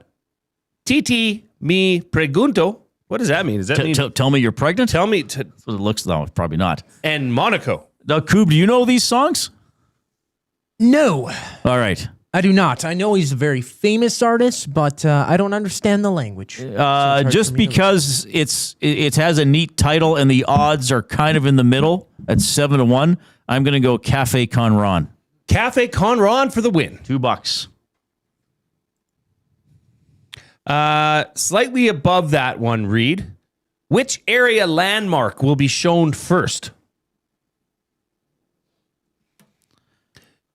There's two options. There's a heavy favorite, that being the Golden Gate Bridge. And the second option at plus 300 is Alcatraz Island. Well, I'll go for Alcatraz. Aren't they doing something for the pregame from Alcatraz? I don't know. Okay, so Alcatraz, that's 4-1 for you? Yeah. Okay. Got to keep track of all these. So go down. I'm not going to do the headwear that Bad Bunny will wear because that's already a play that's out there. Jersey number of first touchdown scorer. Jersey number of first touchdown scorer. Sorry, Jay, I'm not. There it is. The way they did this is it's under 11.5 or over 11.5. So if you think Hunter Henry's going to score the first touchdown, you would take the over. Right. If you think Kenneth Walker, who wears number 9, is going to score the first touchdown, you would take the under. Now, Walker, Smith and Jigba, and Cup are all under 11, right? I don't know the Patriots numbers as well. What number does May wear?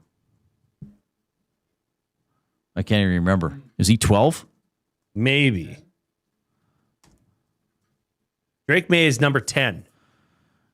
I'm going to go under. I like the under there. Yeah. What a world, hey?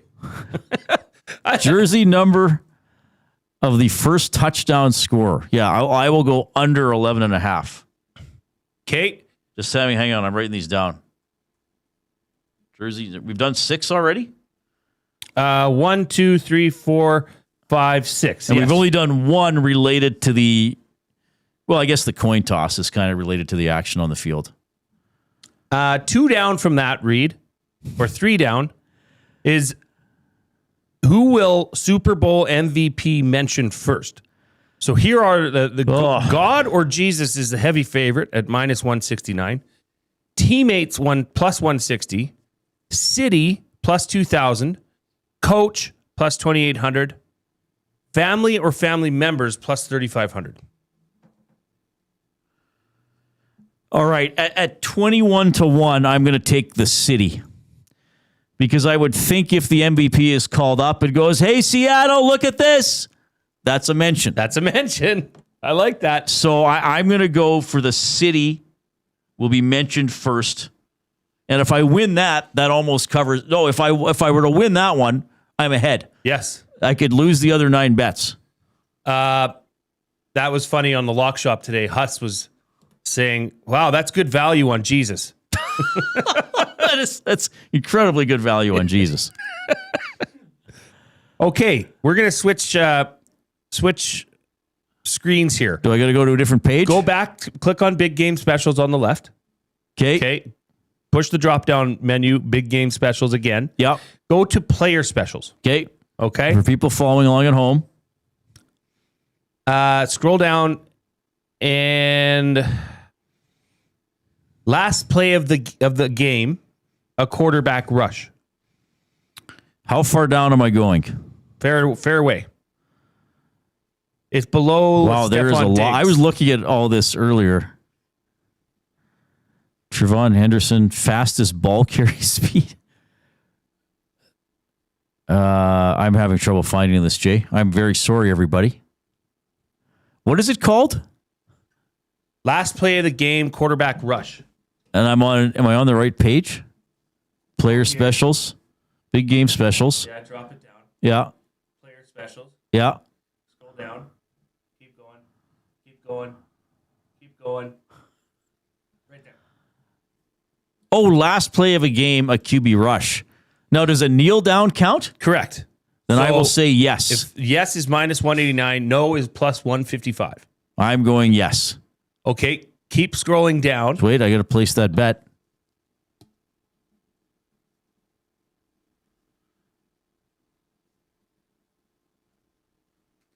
Now, the crazy thing is, if a team did a quarterback sneak to win, that would also count on the last play. Sorry, say that Doesn't again. have to be. It doesn't have to be a kneel down. It could be a quarterback running or sneaking. Yep. Okay. Absolutely. All right. Okay, scroll down that. This is fun. We should do this for every football game. That'd just be the whole show all week. And you'll see position of MVP winner. Yes, I see it. Ooh, this is a good one. Okay, quarterback is the heavy favorite at minus 233. Yes. Wide receiver, second at plus 375. Running back, fullback, plus 500. Defensive back, plus 1,800. Tight end, plus 5,500. Kicker, plus 8,500. Well, obviously that would never happen. Who would honestly how could a kicker win MVP? Of the shouldn't MVP? even be on there. Adam Vinatieri kicked the game-winning field goal for the Patriots in their first Super Bowl. What would a kicker have to do? He didn't get MVP. Like, what would a kicker have to do to win MVP? Like, make 7 field goals in a game with no touchdowns, or something like that. You'd have to be, and or mix a in game some with long one ones. touchdown. Mix in some long like if ones. a team won, let's say a team won 28-10. But to get to 28, they had 1 touchdown and 7 field goals. Possibly. And 2 field goals were 53. Possibly. Then maybe the kicker would be the MVP. But they might give it to the water bottles too, instead. Position of MVP. Well, winner. I'm going to be I know what you're boring gonna here. do. Yeah, what am I doing? You're going to take Jackson. You're going to take a wide receiver. Yes, I'm going to take a wide receiver, and I don't know if it's going to be JSN. It could be because I got a lot of faith in Cup and living creatures named Cooper. My guy. Okay, so you're taking wide receiver. You knew I was going to do that. Yes. Okay. Scroll down. Do we just have one left? One more. Oh, wow. This is a blast. Scroll down, and you'll see player to score first touchdown and win MVP award. Oh, wow. So this could be avoided bet if it's not any of these guys, or would you just be wrong? Because there's no field. Wrong. You would just be wrong. The thing I like about this one is you're going to know early. Like if JSN scores on the first touchdown. Right. Well, he's already got a touchdown, which ups his value for MVP, and you know you have a live play. Now, these are long odds. Plus 1,600, plus 1,800, plus 2,000. Okay, well, just to mix it up, and because he's 81-1, and I'm just betting $2 at a time, I'll take Ramondre Stevenson. Oh, wow. Yeah, why not? Wow, I didn't see that What did you think I was going to do, JSN? I thought you were going to do JSN or Darnold. Darnold's 50-1. Yeah, that's actually pretty good, too, because, I mean, he could run one in. So first TD and MVP. So a couple of these, if I win, I'm laughing. Yes. Send in, you know what? Let's get a little bit more interactive here. Send in your best prop bet. I saw Baptized Big Uke in the chat say that he's been last play of the game and kneel down has been his favorite play all week. I do like that play. But if it's a close game, it could be a field goal. Right? Yeah. Could be Hail Mary. Well, the last play of the AFC Championship game, I think, was a field goal. The last game of the NFC Championship game was a completed pass to Nakua, right? And he didn't get out of bounds. I'm fine with the kneel down because I do think, now it could depend who has the ball. I think the Seahawks, what was my score? 37-20 Seattle? Yep. But if New England has the ball, even if you're down by a bunch in the Super Bowl, you're not kneeling down. You keep throwing it till the very end. So, but I'll take the kneel. This is fun. This is really fun. I don't like that Ramondre Stevenson pick for you. It's if that happens, that's not a good day. Then for I'm you. a miserable little Wilkie. Yeah. But as you know, I'm not going to. Yeah, it is. I'm not going to let the result of this game upset me. Of course okay, you now won't. to tie this into a team we talk about a lot, there are people listening to this show, and there are people listening to this show who know people like this. And again, I think this is going to be the minority of people. But there are Oilers fans who are going to spend the entire Olympics stewing about the Edmonton Oilers. They will not let themselves enjoy the Olympics. They will not take advantage of having maybe some nights free when they would usually watch games. You know, they will spend the whole time reading Oilers rumors and believing anything and worrying about stuff, and they're not going to enjoy their lives. I will enjoy watching the Super Bowl. Hopefully the team I cheer for will win. If they do not win, I will be disappointed. probably for a few minutes, probably have some lamentation. I will walk in the next morning and gladly talk about the game with anybody. Yeah. Well, that's how I'll be a little more upbeat about it, right? If they win, but this is what I've said when I'm a fan. I'm kind of at the point where you care, but you don't really care. I care, but as I've said, I have no control over it. If Sam Darnold throws 5 interceptions, it doesn't really affect how I should feel about myself or my life. It doesn't affect your day to day. Yeah, it's so I'll be like, hey, the quarterback wasn't good. Yep. And my colleagues will probably be like, yeah, he wasn't good, man. Yeah, and you and I will talk about plays and what we saw and what we thought. But, I'm not one of these like, oh, well, my life's miserable because my favorite team lost. I got to spend the next 3 months being angry about it. Yeah. Well, I mean, I could if you wanted to, but I won't. That's good. And I really, I almost, I feel for you if you do, if that is you. Because that's a tough place to live. Yes. Right? You got to be able to let go. Just brush it off. Well, like people bring up to me, like, I'll be like, who do you cheer for? They're like, who do you cheer for? Seahawks. And I'll be like, Malcolm Butler. I'll be like, yeah, great play. Hell of a play. Yeah, what? So now you don't like me because... Well, and truthfully, Reid, okay, I'm going to say something that's just very honest. Last year, when the Commanders made it to the NFC Championship game, I didn't think they deserved to be there. It's gravy time. You're pouring gravy on yourself. Pouring gravy. Coop was pouring chicken gravy on you. He was going out to the chicken coop and licking it off my shoulders. Yeah.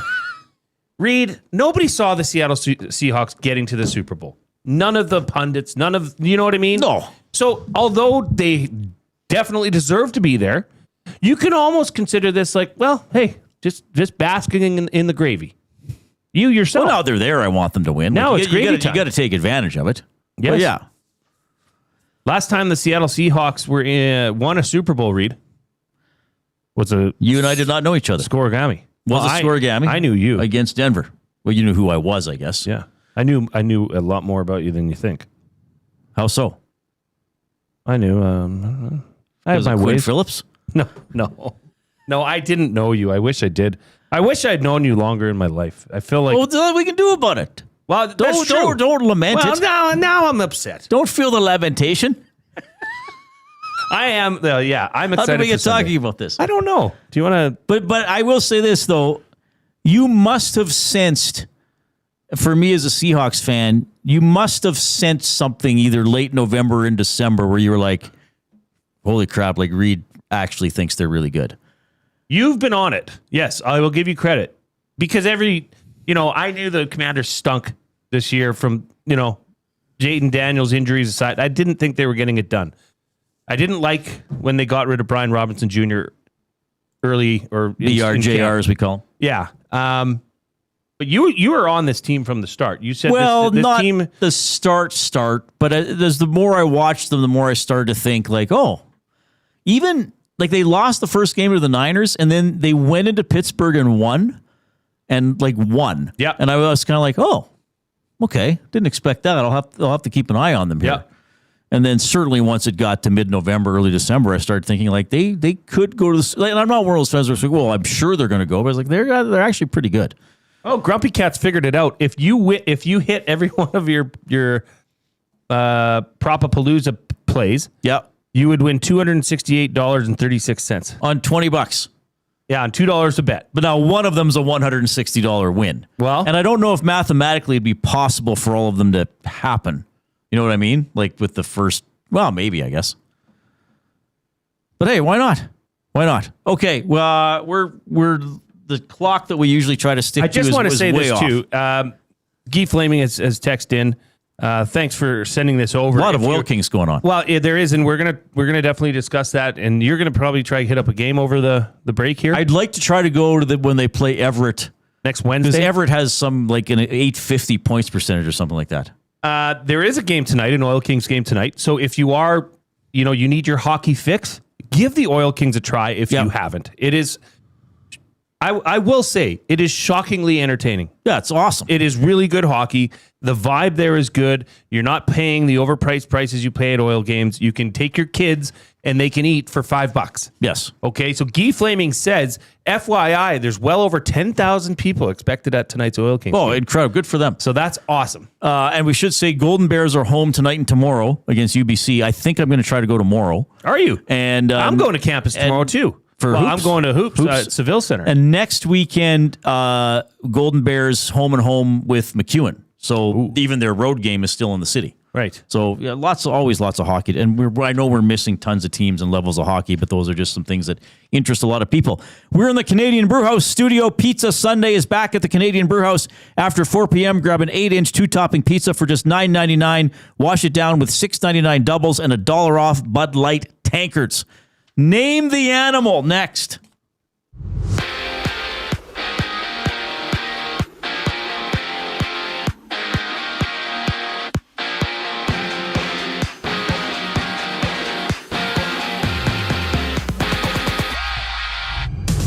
For the Elks, they've officially signed Jacob Plamondon for next season. He's been with the club since 2022, being drafted 19th overall in that year's CFL draft. From Winnipeg, the Bombers have inked former Elk Jake Ceresna to a 2-year contract. He played 11 games for the Double E last season, being limited with a knee injury. And prosecutors have dropped felony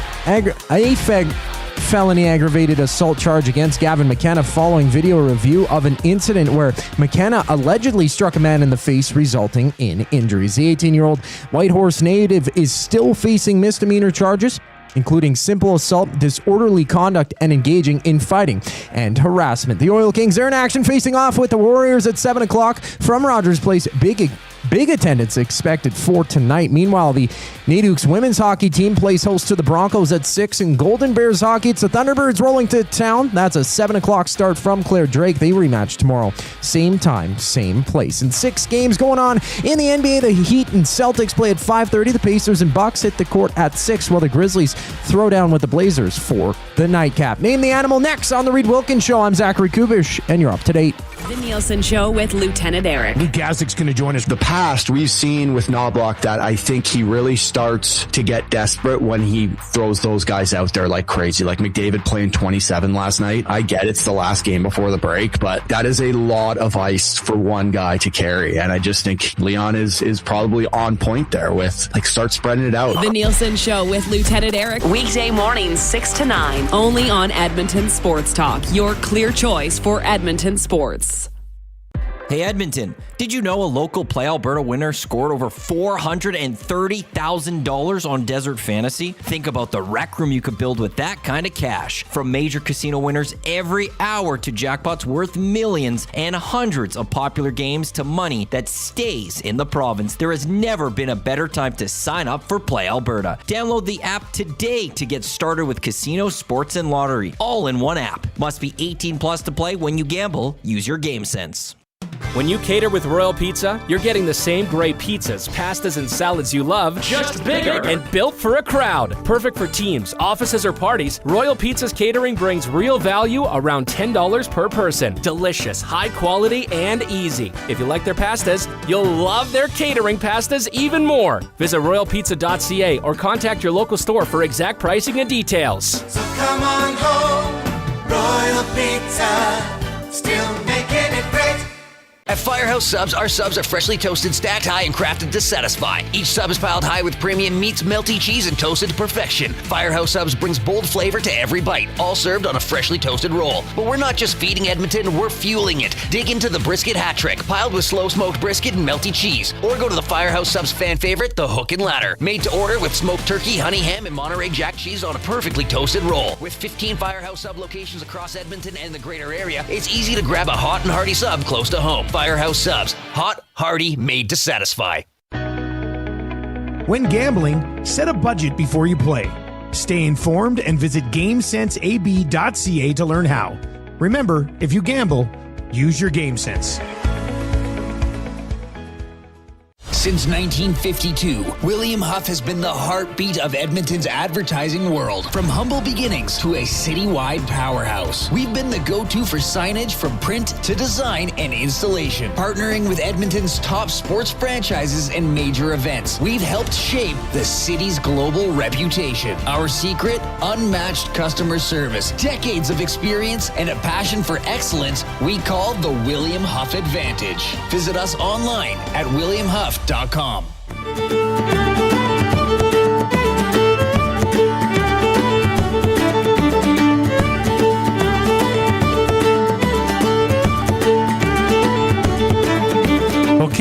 we've got a limerick that's come in here, Reid, and I know what you're going to say. All right. This is from E-Town Beatdown. Now, I'm not sure. I've read this a couple times. I don't think E-Town Beatdown has sent in a limerick before. I don't think so either. So thank you for doing That's that. an honor. He's First of all. texted in to the River Cree Resort and Casino inbox, 780-218-9999. He said, Olympics have arrived. How excited are y'all? Some magnificent athletes have gotten the call. Flag bearers and torch carriers.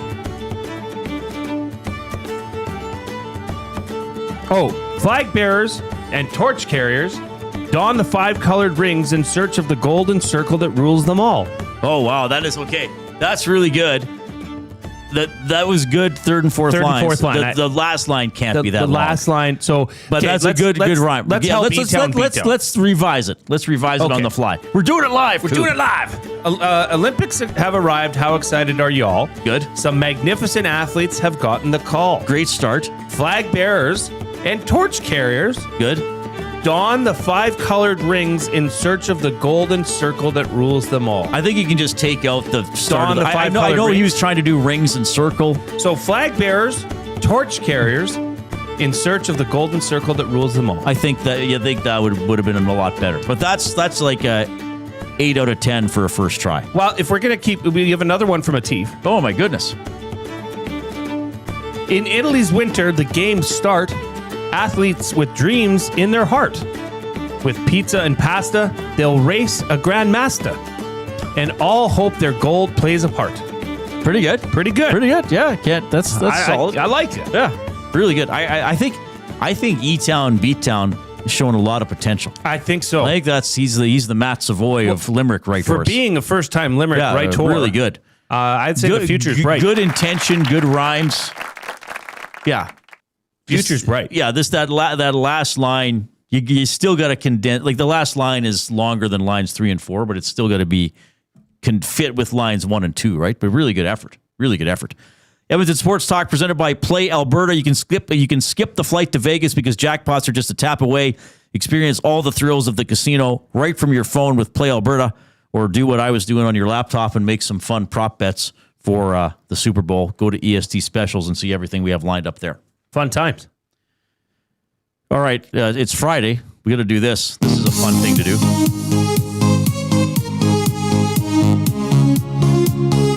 Sorry, was there something else you want to say about the Limericks? No?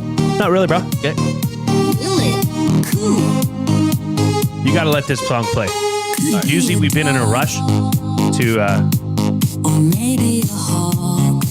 I love this song. Name the animal. Name the animal. No, there's more here. Oh, I forgot there was this. Yeah, there's this little part at the end. Okay, now it's done.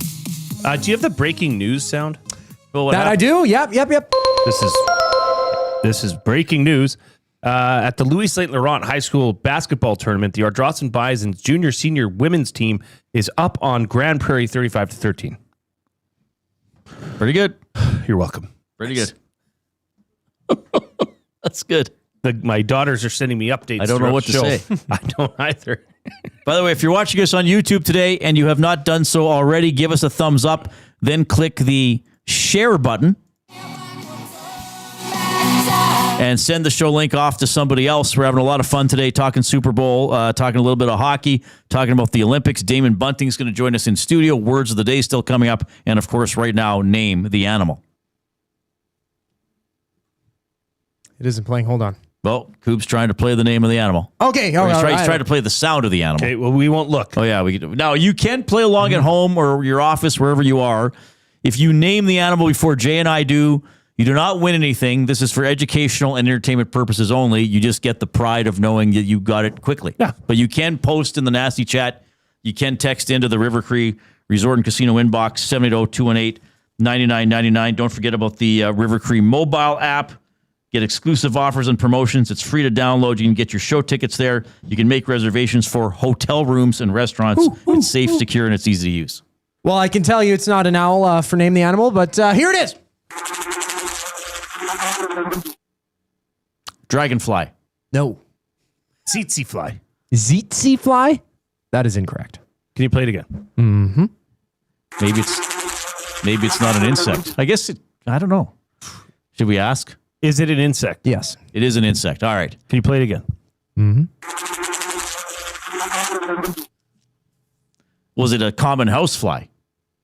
No. Okay. Is it a mosquito? It is not a mosquito. Okay. Do we have these in Edmonton? Yes. Okay. Is it a type of a fly? No. Okay. Oh. So that opens it up a bit. Is it a flying insect? Yeah. It is a flying It insect. is a flying. Yes. I guess. Well, maybe do all insects? No, I don't think all Well, insects would it fly. could be a bee. Is it a bee? It is a bee. Oh, it's a bee. Yeah. It's a bee. It's a lonely little bee.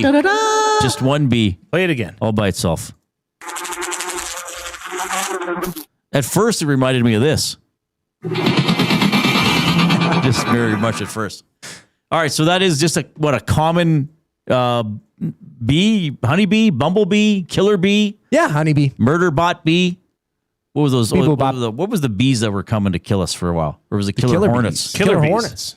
Or was it killer wasps? The murder, but around the time COVID was, Yeah. there were the murder hornets coming as well, but then they didn't make it. Oh, they didn't make it, huh? Something happened. What was Lost it? in Killer transport. bees or killer? No, I thought it was murder hornets. Yeah, murder hornet, and they're huge. Like they're big. Yeah, that's the thing. They were like really big, like the size of kittens. Not as big as Here's what it would sound like: a turtle trying to swat away a murder hornet.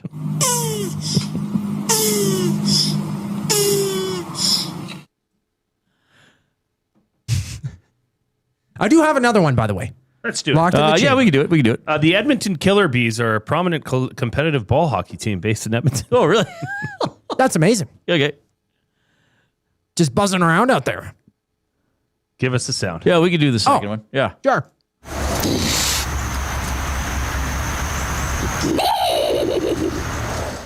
Ooh, that is a neat sound. Now, again, first thing that comes to my mind, it's got to be a type of bird. What did you think? It is a sound in the foreground, by the way, just to clarify. Yeah, play it again. Mhm. So it's that. Yes. And then, so that doesn't sound much like the first one. Mm-hmm. Is that a whinny? Could the second one be some sort of a whinny, like a horse noise? Hear it again. Okay.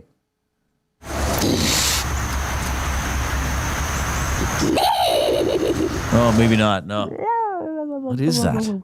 Kind of sounds like an Ewok. Or what's that is a real good one. We got to start. Ask him something. Is it found in Alberta? Yes. It is. Mm-hmm. Okay. I was hoping you'd say no. Yeah. Yeah, because it's not like we know any more Alberta animals than we do global oh, yeah, animals. I know it now. Yeah. Would it be found on a farm? Yeah, you could see these on a farm. They might be roaming Is around. it bigger or smaller than Coop the Corgi? Ooh, probably about the same size, I would say. Maybe a little bit smaller.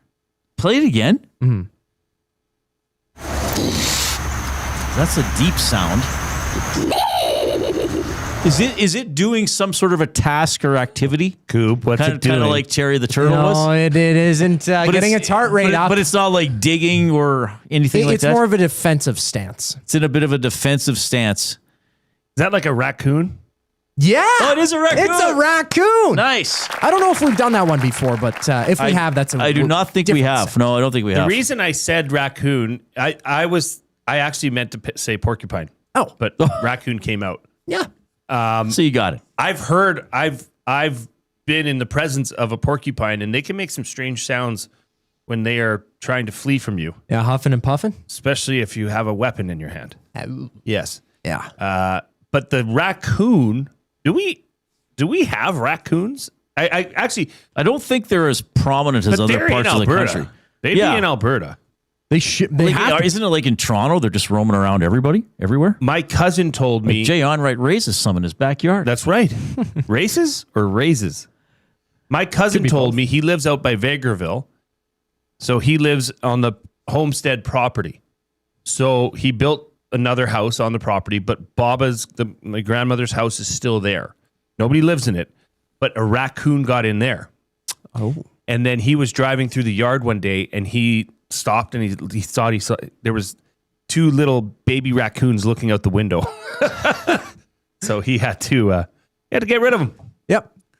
Set up shop for a little bit. All right, well, you did well, Jay. You nailed both those. Thank you. Yeah, very good job. That is Name the Animal. If you'd like to sponsor Name the Animal, email jay@edmontonsportstalk.com. Yes. Mm-hmm. Why not? Why not? We're going to do the Oil Understood for GCL Diesel after the Coop.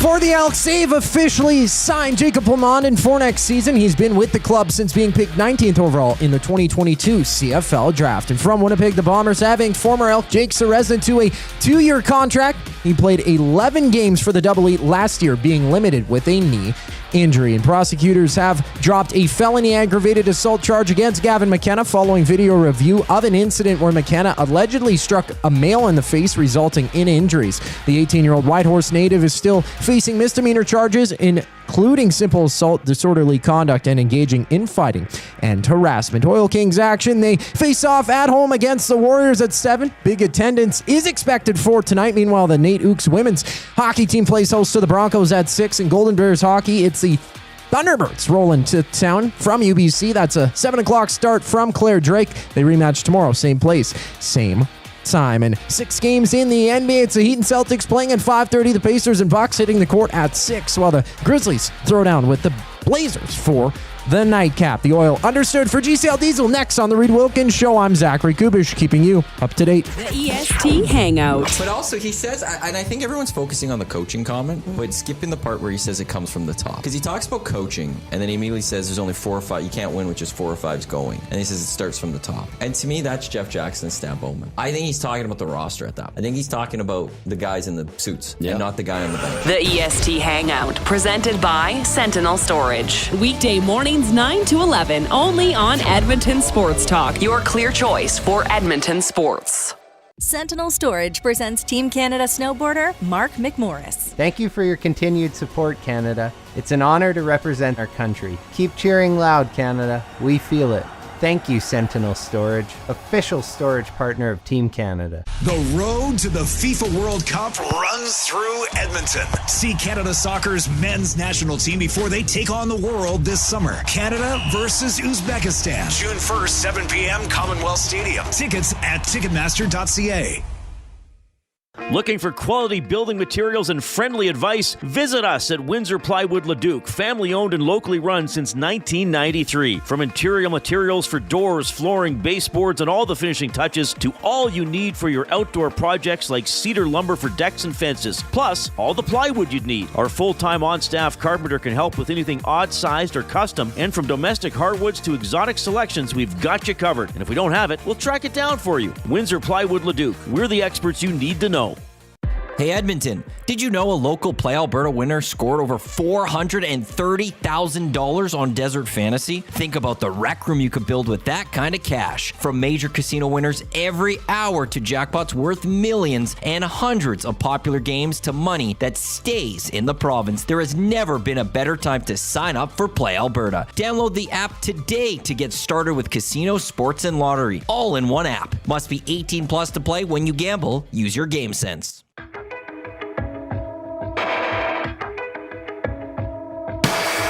I've got something under my skin, and the itch won't go away. It's my original sin. poison that I crave. All right, really appreciate you tuning in this afternoon. Hope you have a great weekend ahead of you. Yeah, Super Bowl coming up on Sunday. What do we got to think? It's Selly's? Selly's Sports Bar and Lounge. Sports Bar and Lounge for the Super Bowl on Sunday, so that'll be pretty good. You can text us at 780-218-9999, courtesy River Cree Resort and Casino. DJ Pauly D from Jersey Shore performing at the venue at River Cree March 7th. George Thorogood and the Destroyers are back at the venue on March 19th for the Baddest Show on Earth tour. Get your tickets at rivercreeresort.com. Yeah, like we're talking about stuff coming up in March. We got the golf promo for Edmonton Garrison. Of course, we're also we got a great relationship with the Ranch, thanks to Murray McCourt. He's in every Monday on the Hangout. He's booking tournaments every day. Yeah, awesome stuff. We're gonna go to a play. We're gonna dominate on the links. You and I. It's gonna be the Milne Wilkins Destruction of the Links tour. I like that. Not an actual. We're gonna rake bunkers and stuff. We won't put divots in the green. No, but we're gonna pull up courses and just be like, hey, where's your head pro? Yeah. Where's your ground man? What's course record? Yeah, we're going to destroy your course. You realize, sir, you have to have an etiquette. No. Psychologically. We're going to psychologically destroy your course. What's your hardest hole? 7. It's going to be shivering. We're going to leave it. We're going to leave it whimpering, okay? We should do our show from a golf tournament. Has it ever seen 2 8s before? Golf course. You know why they call us crazy 8s? No, sir. Why? That's our average score per hole, okay? So watch out. Yeah. Anybody ever tripled that short par 3 before? Well, it doesn't happen often, sir. Yeah. We got 2 coming up. Okay? Maybe not. No, I'd like to destroy a golf course with you. You're a good golfer. You're a good golfer, too. If I played more, I'd be a little better. For a while, I was probably playing 15 to 20 rounds a year. I had a good little run where I was shooting low 90s, high 80s almost all the time, which was nice. That's good. That's a good golf. For me, I don't hit very far. I got to try to keep it in play. I got to think my way around the course a little bit. So I got to the point where, if I shot, most par 72 on most courses. If I'm shooting 91, 94, 89, I could go out and do a run like that. That wasn't bad. St. Nolan from Fat Albert in the chat says, anyone have an empty seat available at the Selly Super Bowl party? I'm a loner. Couldn't rally enough of the boys together to book a full table, but I'd love to go. Just show up. Come. There'll be room for you. The tables are, sold out would be a word if we were selling tickets for it, but it's a free event. But all the tables have been spoken for.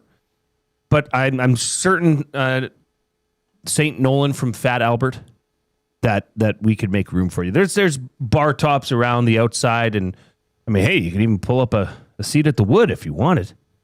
Yeah, we'll figure something out. Got another limerick here from Venus Ramrod Montenegro, VR Montenegro. Now, Jay and I have not discussed this story.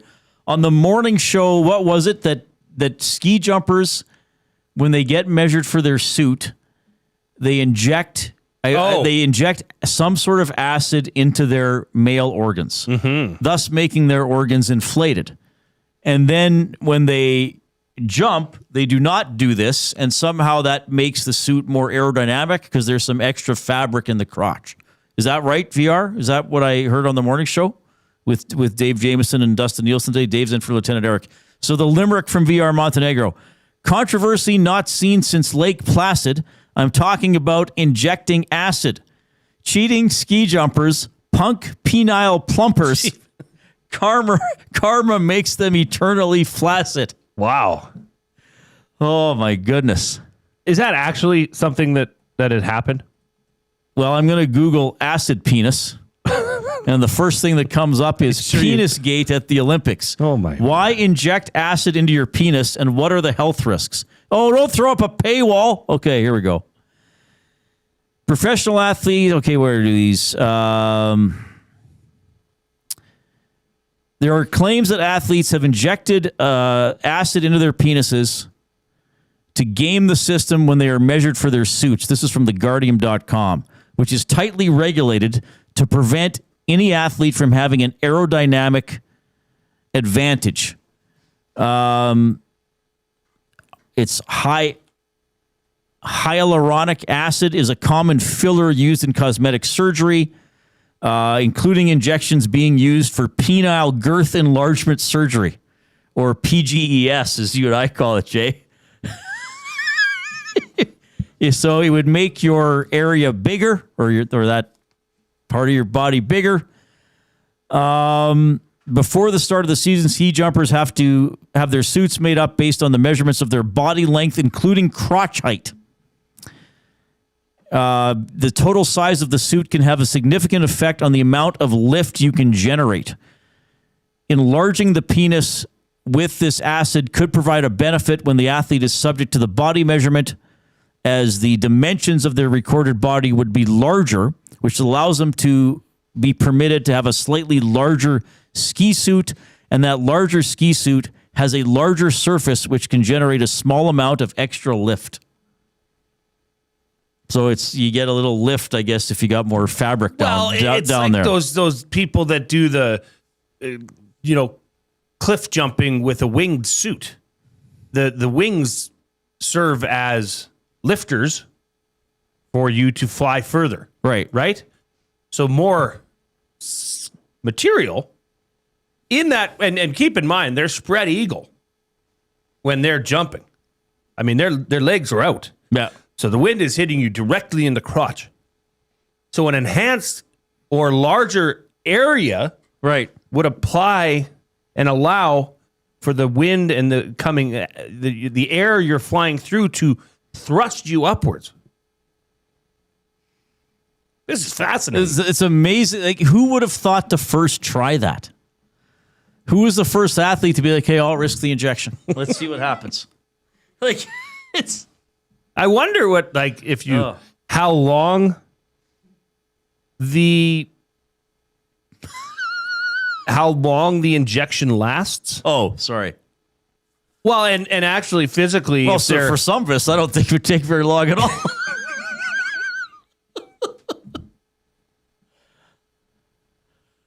Interesting.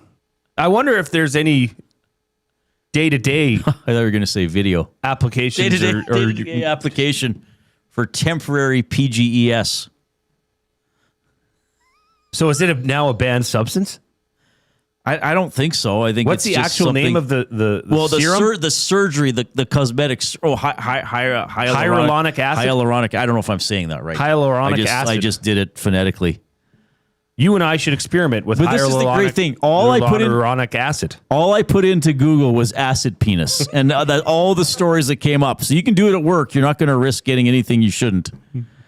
It's like another one of Godzilla's powers: fire breath and acid penis.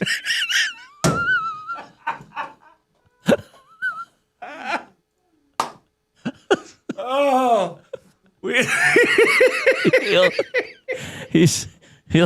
He'll get you one way or another, that Godzilla. Don't bring a Mrs. Godzilla around. Oh, my goodness. Could get dangerous. Yeah, this could be. Oh, that is incredible. Oh. Yeah, but that's apparently a thing. That now on a more serious note, it's kind of, is it a little discouraging, the lengths they'll go to cheat? Or bend the rules if it's not flat out cheating. You know what I mean?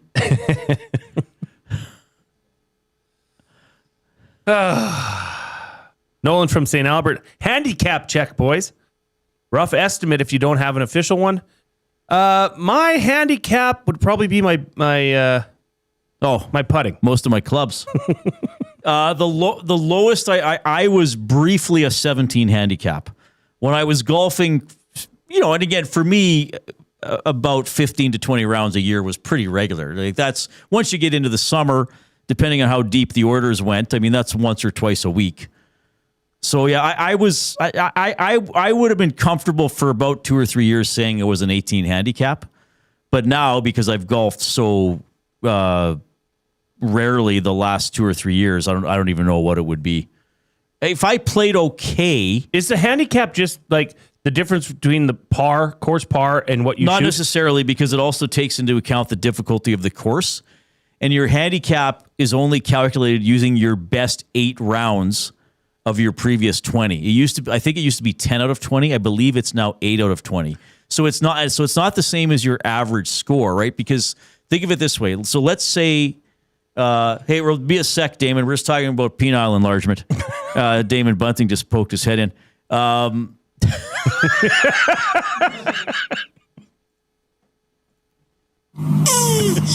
So let's say you shot.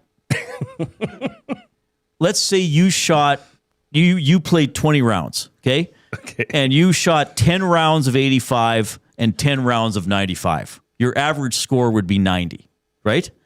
Yeah. Let's say I shot 20 rounds and I shot 90 in every round. Our average score would be the same, but you'd have a better handicap because your best rounds were lower than mine. You prove that you're capable of shooting 85.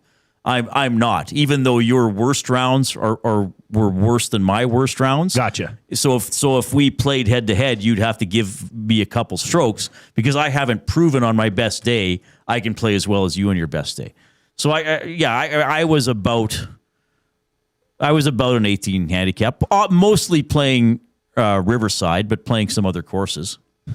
I mean, I shot one of my best rounds was I shot 82 at what's the one by the airport? Red Tail, which is really? 10 over par. Yeah, that's a hard course. I played one of the rounds of my life there. Like, it was just crazy. Did you Google acid penis? Well, no. They're referring to it as penis gate.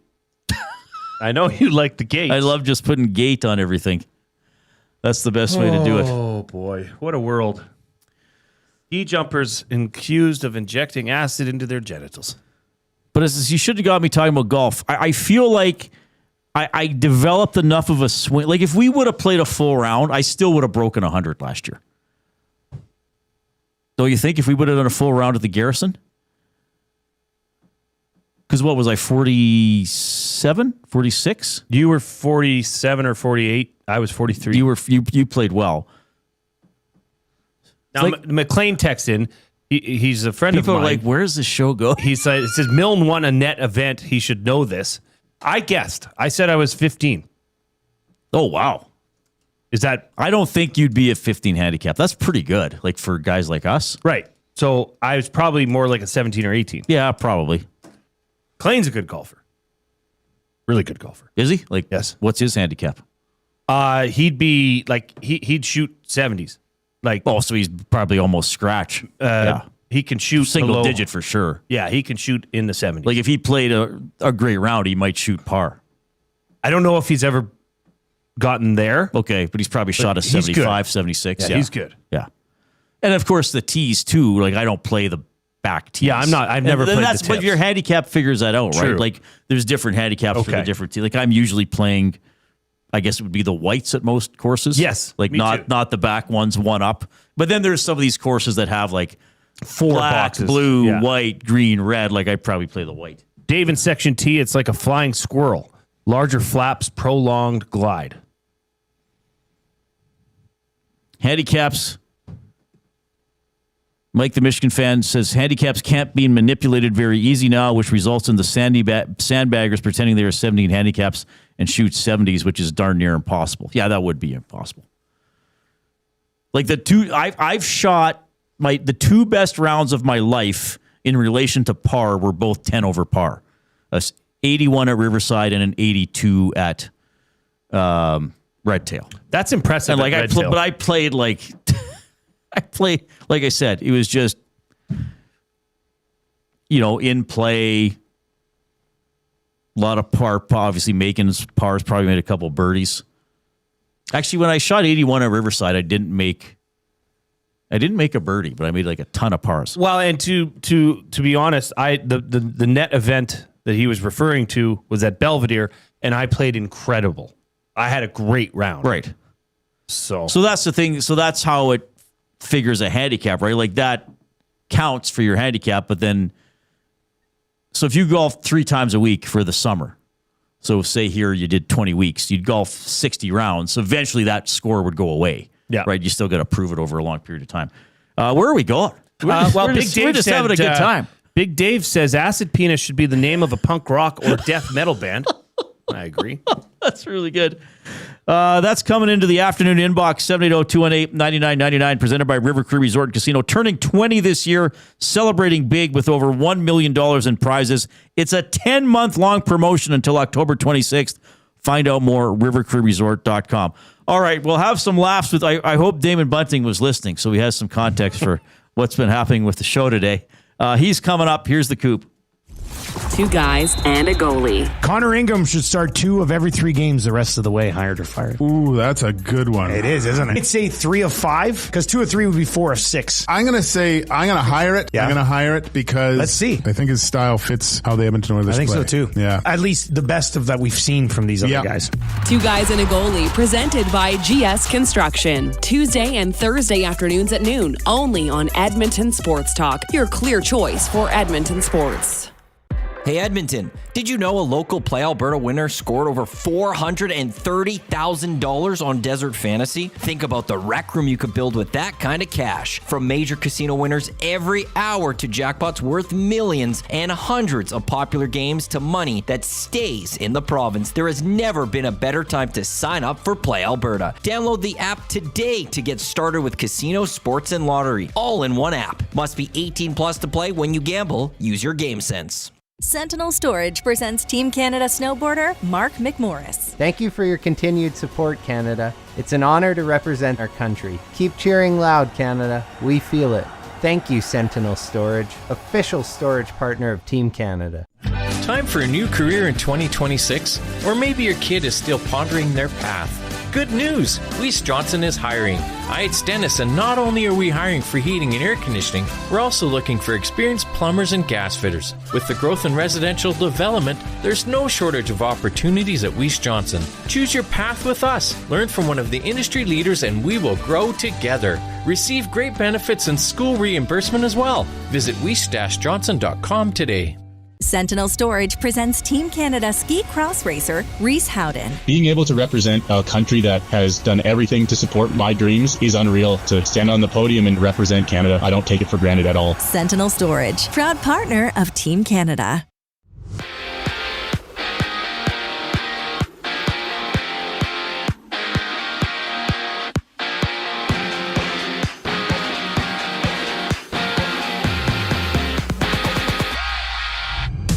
The Elks have officially signed Jacob Plamondon for next season. He's been with the club since being picked up 19th overall in the 2022 CFL draft. From Winnipeg, the Bombers having former Elk Jake Serezza to a 2-year contract. He played 11 games last season for the Double E, being limited with a knee injury. And prosecutors have dropped a felony aggravated assault charge against Gavin McKenna following video review of an incident where McKenna allegedly struck a male in the face, resulting in injuries. The 18-year-old Whitehorse native is still facing misdemeanor charges, including simple assault, disorderly conduct, and engaging in fighting and harassment. Oil Kings there in action, facing off against the Warriors at 7 from Rogers Place. Big attendance expected for tonight. Meanwhile, the Nadukes women's hockey team plays host to the Olds College Broncos at 6. Golden Bears hockey, the Thunderbirds are in town from UBC. That's a 7 o'clock start from Claire Drake. The rematch tomorrow, same time, same place. In 6 games in the NBA, it's the Heat and Celtics playing at 5:30. The Pacers and Bucks hitting the court at 6, while the Grizzlies throw down with the Blazers for the nightcap. I'm Zachary Kubish. That was your sports update. The third and final hour of the Reid Wilkins Show starts right now.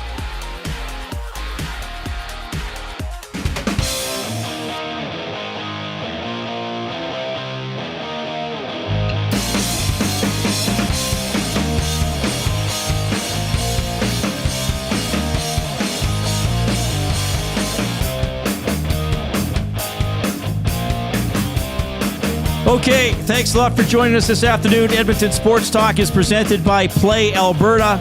Of course, we have live programming 6 a.m. to 6 p.m. every weekday.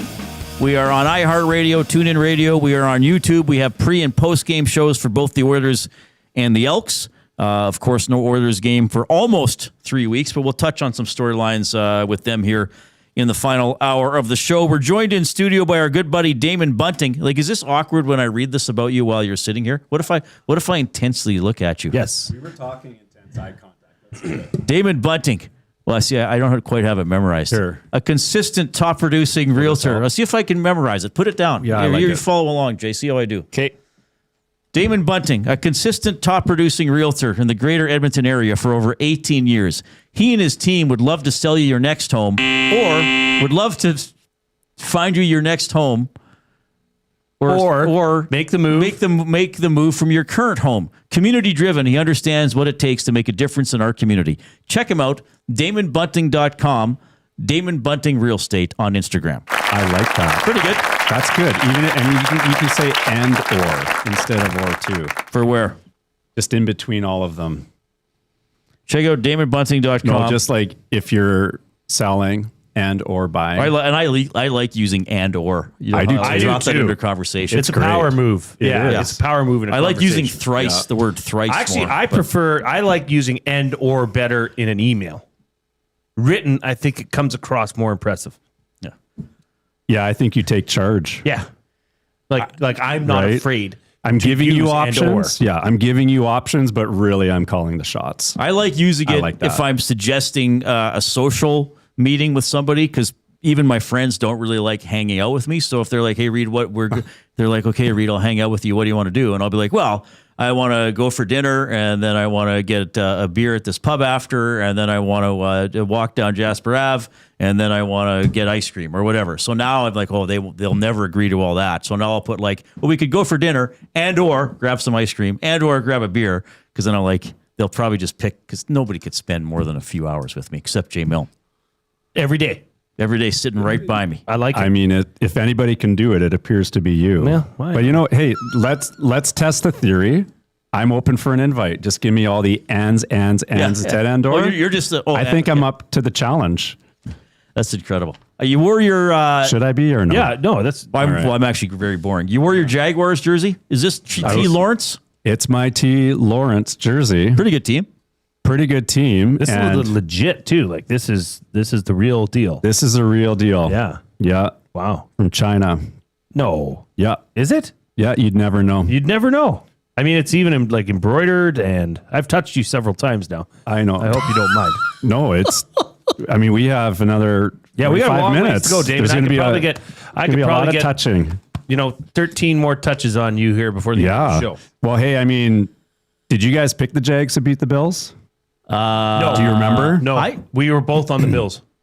Didn't I pick? No, you didn't. Okay. I don't think you did. I have a lot of friends, some friends who are Bills fans, and they actually, before and after the game, thought Jags should have won. But Allen did what Allen did. But I tell you, Did that one go to overtime, or was that a last play? It was, to end the game pretty much. Yeah, we were up. They drove all the way down. Bills Denver went to overtime the next week. Yes. Right? Okay. And then they missed the pass interference. Oh, right. And that was the weird fumble, and the interception. catch, fumble, turnover. That was crazy. That was weird. Yeah. Okay.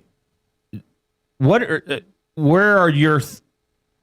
your head at with the Super Bowl? Like, what the thing is, everybody is really hard. Like, it seems like everybody's with the Seahawks or on the Seahawks.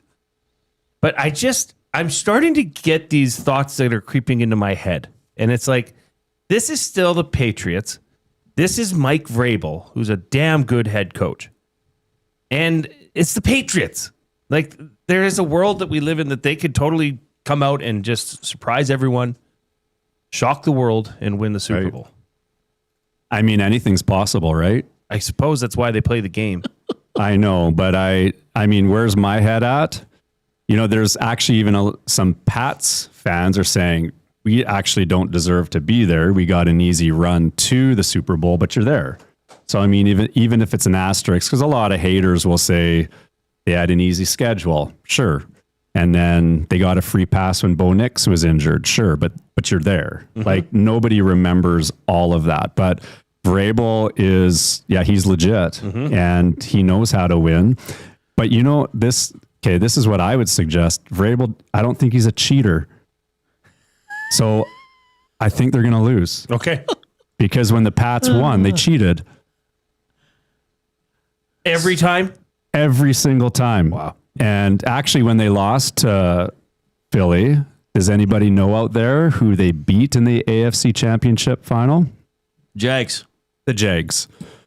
And there was a couple bad calls. One was horrible and guaranteed we would have won the game. Am I bitter? No. Not at all. That was a long time ago too. It was a long time ago. 2017. But yeah, actually I'm a little sore still. Well, it's like the Jags. When are they going to, is this it? Was this the inflection point for the Jags this season? This turnaround? Yeah, if we keep the coaching staff for more than 2 or 3 years, I think so. Right. Have T-Law working with the same offense and schemes for a few years straight. Well, Dustin would so. like that because Dustin has a plethora of Trevor Lawrence rookie cards that he purchased as an investment. So he would love Trevor Lawrence to get a Super Bowl, be a Super Bowl MVP. That would help his investment a lot. Well, you know what? That's smart. I mean, I have some rookie cards too, so I'm on the investment train. But I mean, everyone loves his hair, right? But I think it's like a Samson thing. I think he has to grow it out. Oh. Or maybe it's a reverse Samson where he has to cut his hair, shave his head, and then they go to the Super Bowl. What if he was to inject acid into his male parts? Would that help? I don't know him that well. Would that make him faster? I'm going to think so. I think he'll throw the ball faster. Of course. Yeah. Makes sense. I mean, it only makes sense, but that's a good question. All right. I'm Didn't see that coming. I'm going to redirect the show here back to more towards the rails. Those are funny little gentlemen. So, Damon, again, thanks for being a great partner of the show, Edmonton Sports Talk. We love when you come in and have some fun with us. And, of course, you are the presenting sponsor for Buying or Selling. Now, have you brought Mr. Milne and I some buying or selling topics today? I do. I think we usually go with 3, right? Yeah, sure. That's lots. Yeah. So, all right. So I have 3 here. So, 2 are go along with the theme of Super Bowl. Okay. First, the biggest question in the Super Bowl. It's not who will win the Super Bowl, and maybe we'll trigger a few people here or not. But is Bad Bunny American? Is Bad Bunny American? Do you buy or sell that? I don't even know. Damon, I hate to say this. I don't even have the basis to understand the question.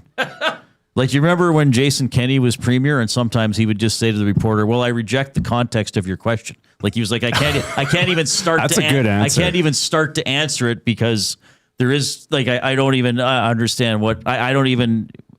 I thought he was not American. Just from what I'd read, I thought he not from somewhere else.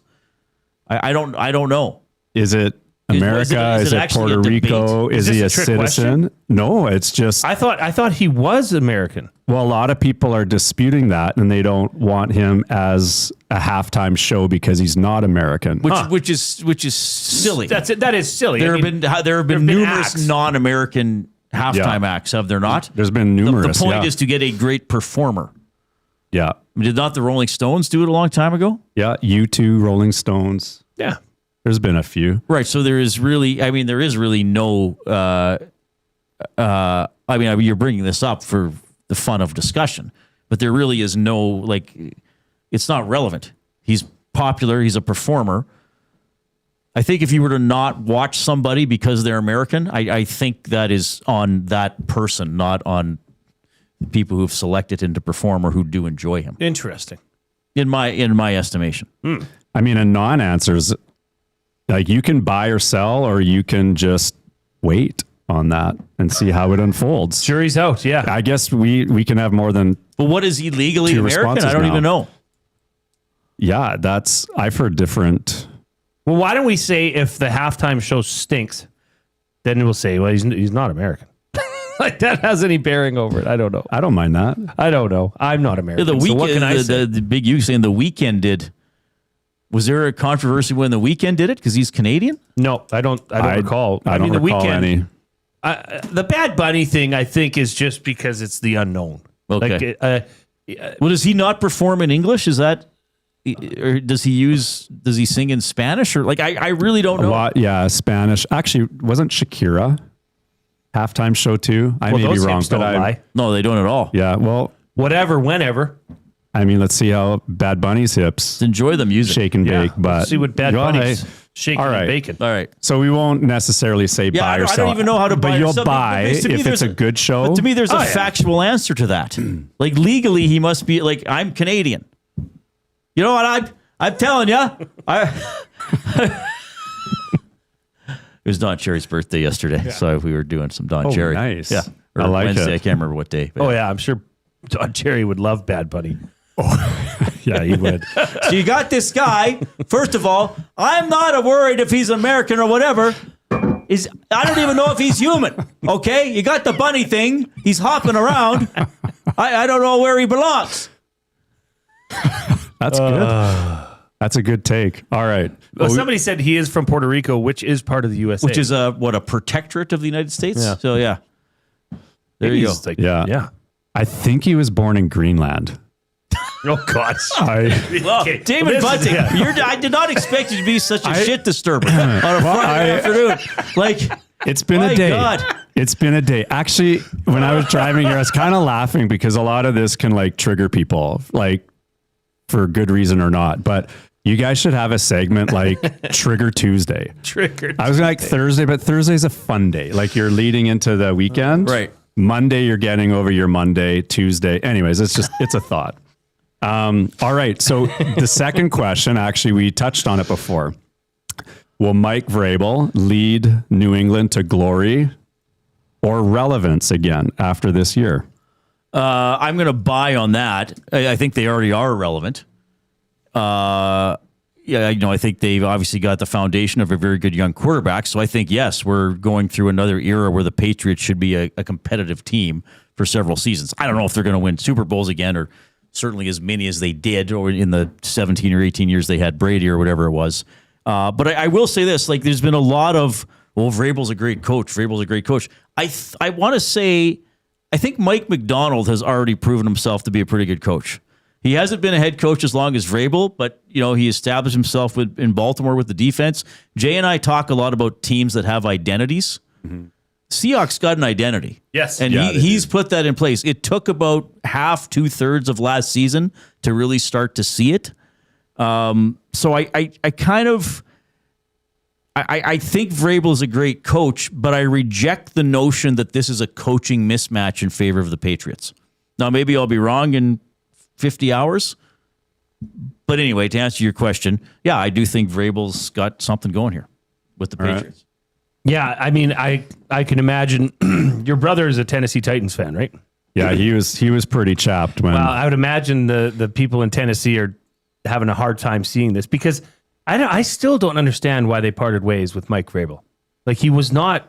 I guess maybe he wasn't getting the playoff results or into the playoffs, but I mean, they didn't.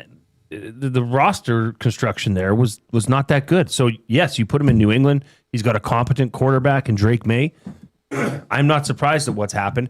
And, I hate to say it, but yeah, they are relevant. Now, to all you out there who say the coaches don't matter and it's just you get the best players, okay, you look, they had Belichick, all right, and then who they had? Then nobody even knows who's coaching them. And now they got Verbal, and Verbal's all gotten back in the Super Bowl since the first time since Belichick. And the Seahawks had Pete Carroll, give it up after a while with the gum. And now they got the McManus guy from Baltimore, and he's got them right back in the Super Bowl too. So all you yahoos out there who say the coach doesn't matter, old Don's telling you the coach matters. The coach. Okay, you need to load up on rings and grow I don't know how much a more goatee. Cherry I'm going to do after this week. To be honest with you need to do a lot. I think you should lean into Cherry. Yeah. So yeah, I'm buying. I like Vrabel. I there is that factor with him. I don't know what it is, and he's on the big bad Patriots, and the Patriots fans haven't suffered enough. That's the problem. That's the problem. Yeah. But so for example, like Washington, they had a stellar season last year. This year, things happen, right? Yep. And so did they sneak up on everybody? What happens when they have a hard schedule? All these questions that people have. I mean, year 2 is going to be big. Yeah, so, it is like, I think they overachieved last year and I think they underachieved this year. Obviously, Jaden Daniels' injuries persisted throughout the season. So it'd be interesting to see what the Commanders look like next year. Right. Yeah. All right. So moving on, number 3, buy or sell. Will Canada win Olympic gold? Hockey. Buy. Both genders. Yeah. I Well, then again, the women did do very well in the lead up against the States. They're playing possum. I hope so. Yeah. I hope so too. Yeah, like, is it going to be Canada, USA? That's, or does one of the, does Finland surprise? Does Sweden surprise? I think those are really the only teams that could upset. So, but Canada, I mean, you just look at that roster. I think you have the best players in the world. A lot of them are on this Canadian squad. Yeah, right. And there were questions about the roster. I mean, even up till there will be, even if they win Right. gold. It'd be like, oh, we won and we could have had that guy. Do you think there will be, Reid, if Yes. they win gold? I don't know if Not there will questions, but people will still say like, yeah, we won and we had 12-point Parayko instead of 60-point Bouchard. Like, people are still going to say that. So, but I think the Canadian team is excellent.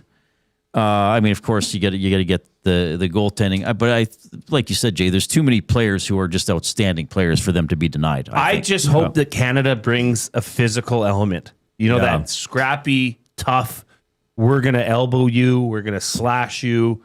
We'll take the penalties, that's fine. But, I mean, you just look at the players on the team. I mean, jeepers. Yeah, I'm buying. Yeah, I mean, how do you not as a Canadian, right, Coach? Well, yeah. Well, if you're out there and you're thinking we're going to lose to, Zambia or whoever else is in the tournament now because there's no Russia. Don't get me started on Putin, by the way.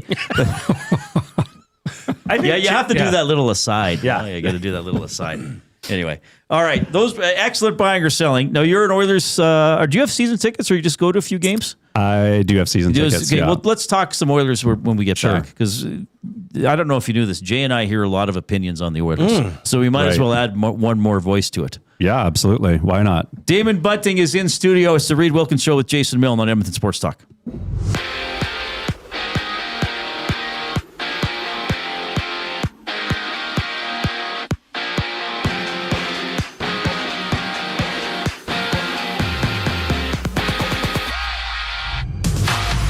The Elks have officially signed Jacob Plamondon for next season. He's been with the club since being picked up in the 2022 CFL draft. And from Winnipeg, the Bombers have inked former Elk Jake Seresna to a 2-year contract. He played 11 games for the Elks last season, being limited with a knee injury. And prosecutors have dropped a felony aggravated assault charge against Gavin McKenna following video review of an incident where McKenna allegedly struck a male in the face. The 18-year-old Whitehorse native is still facing misdemeanor charges, including simple assault, disorderly conduct, and engaging in fighting and harassment. For the Oil Kings, they face off against the Warriors at 7 o'clock from Rogers Place. Big attendance is expected for the game. Meanwhile, the Nate Ooks women's hockey team plays host to the Broncos at 6. In Golden Bears hockey, the Thunderbirds are in town from UBC. That's a 7 o'clock start from Claire Drake. They rematch tomorrow, same time, same place. And tipping off in the NBA, a pair game just about to get set. The Knicks and Pistons tipping off, while the Heat face the Celtics. More with Damon Bunting, Reid Wilkins, and Jay Milne after the break. I'm Zachary Kubish, keeping you up to date. The Oil Stream. They said this in at 4:30 in the morning. The season is 70% done, and it's like they're still at a point of trying to clean things up from the preseason. Yeah. Missed passes, brain-dead line changes, no defensive awareness, consistently sleepwalking through large portions of games like their pregame pump-up song is Moonshadowed by Cat Stevens. The Oil Stream, presented by Boston Pizza. Monday, Wednesday, and Friday afternoons at noon. Only on Edmonton Sports Talk. Your clear choice for Edmonton sports. Edmonton. Be part of history. Support Canada Soccer's men's national team as they battle Uzbekistan in the final send-off series ahead of the FIFA World Cup. Monday, June 1st at 7 p.m. at Commonwealth Stadium. Tickets on sale now at Ticketmaster.ca. Hey Edmonton, did you know a local Play Alberta winner scored over $430,000 on Desert Fantasy? Think about the rec room you could build with that kind of cash. From major casino winners every hour to jackpots worth millions and hundreds of popular games to money that stays in the province, there has never been a better time to sign up for Play Alberta. Download the app today to get started with casino, sports, and lottery, all in one app. Must be 18 plus to play. When you gamble, use your game sense. You already know where you should go to watch the big game. Where else but River Cree Resort and Casino? Come out to the venue for the massive football watch party on February 8th. Doors open at 3:30 with kickoff at 4:30. Your $35 ticket includes reserved seating and an all-you-can-eat buffet. Or sit in a premium black leather throne of comfort with the VIP lounge package, just $70 a seat. Don't miss out on the football action. Buy your tickets now at rivercreeresort.com. Must be 18 plus. Real fans don't stroll in at puck drop. They claim territory. They study the screens. They get into their spot, which is why this matters. The Canadian Brewhouse now has happy hour. Brand new. Tons of options. And the good stuff, like our 8-inch 2-topping RCM pizza and our signature Caesar. Monday to Saturday, 2 till 6 p.m., starting at $3.99. That's more than enough reason to come early. New happy hour at the Canadian Brewhouse. If you're serious about game day, we'll see you for happy hour. Looking for quality building materials and friendly advice? Visit us at Windsor Plywood Leduc, family owned and locally run since 1993. From interior materials for doors, flooring, baseboards, and all the finishing touches to all you need for your outdoor projects like cedar lumber for decks and fences, plus all the plywood you'd need. Our full-time on-staff carpenter can help with anything odd-sized or custom, and from domestic hardwoods to exotic selections, we've got you covered. And if we don't have it, we'll track it down for you. Windsor Plywood Leduc. We're the experts you need to know.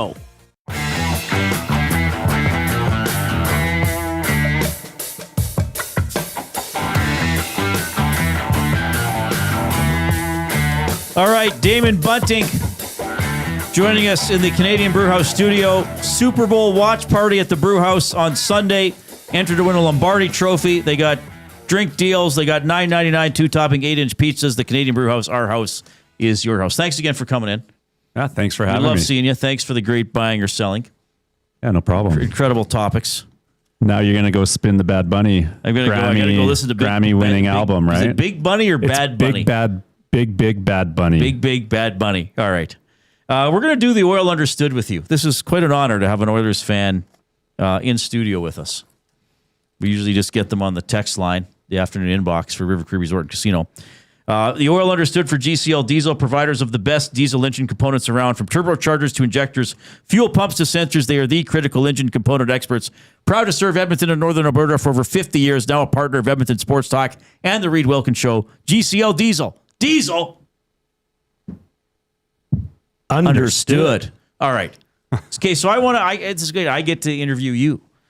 Do you listen? Do you take interest in post-game comments from players and coaches? I used to. Not as much anymore. How come? Time or interest or both? And or. Okay, your time and or interest. So did you hear what Draisaitl said the other night? Yeah, it starts with coaching. Right. Well, he said a bunch of stuff. Yeah, he did. He said a bunch of other stuff. Was that an important interview to you as opposed to the usual we'll play better tomorrow?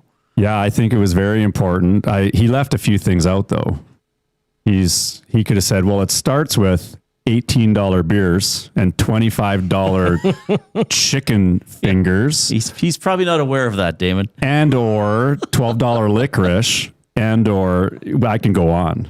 But I think he's thinking it, but he just forgot. Is that how much the licorice is?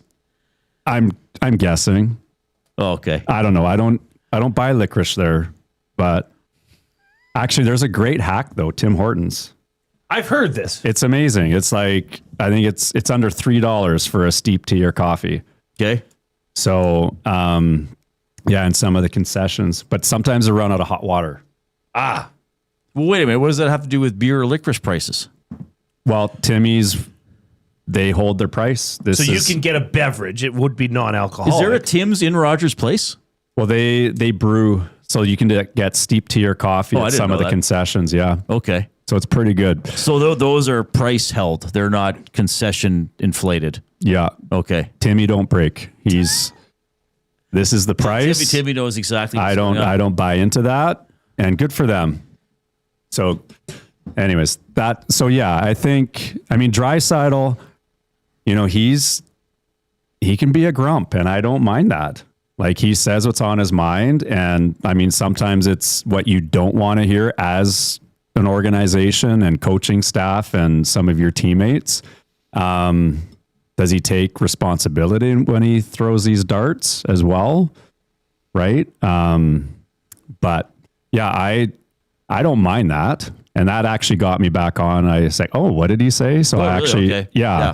But it's more of a time thing. Like, for me, it's, I try to chime in as much. A lot of the times, unfortunately, like even the game on Wednesday, I was running around, so it was recorded, and then I was about 10 minutes behind.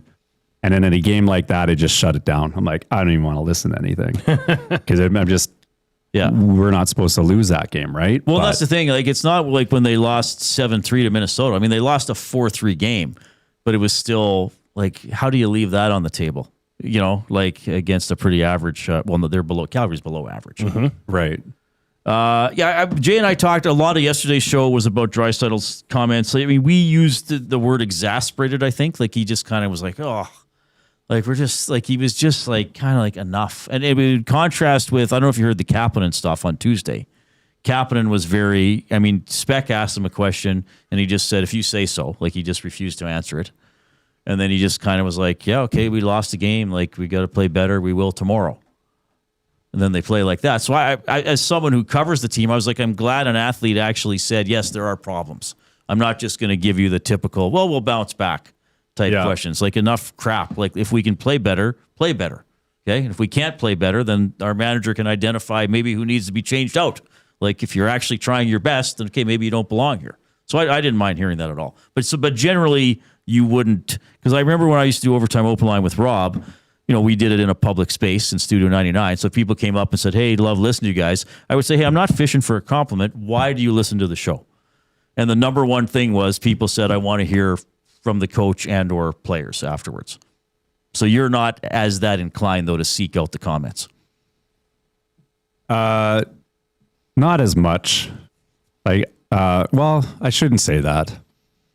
It depends on the day and my time. But I mean, mind you, like, sometimes you can have a coach that you want to listen to them all the time too, right? Like, they have some fun things to say. Like, some of the coaches in the NFL, like some of the new guys coming out, like, they're great to listen to, right? But no, I just actually, and the thing is, I think to your point, sometimes maybe the questions and the responses are kind of on rerun all the time. Yes.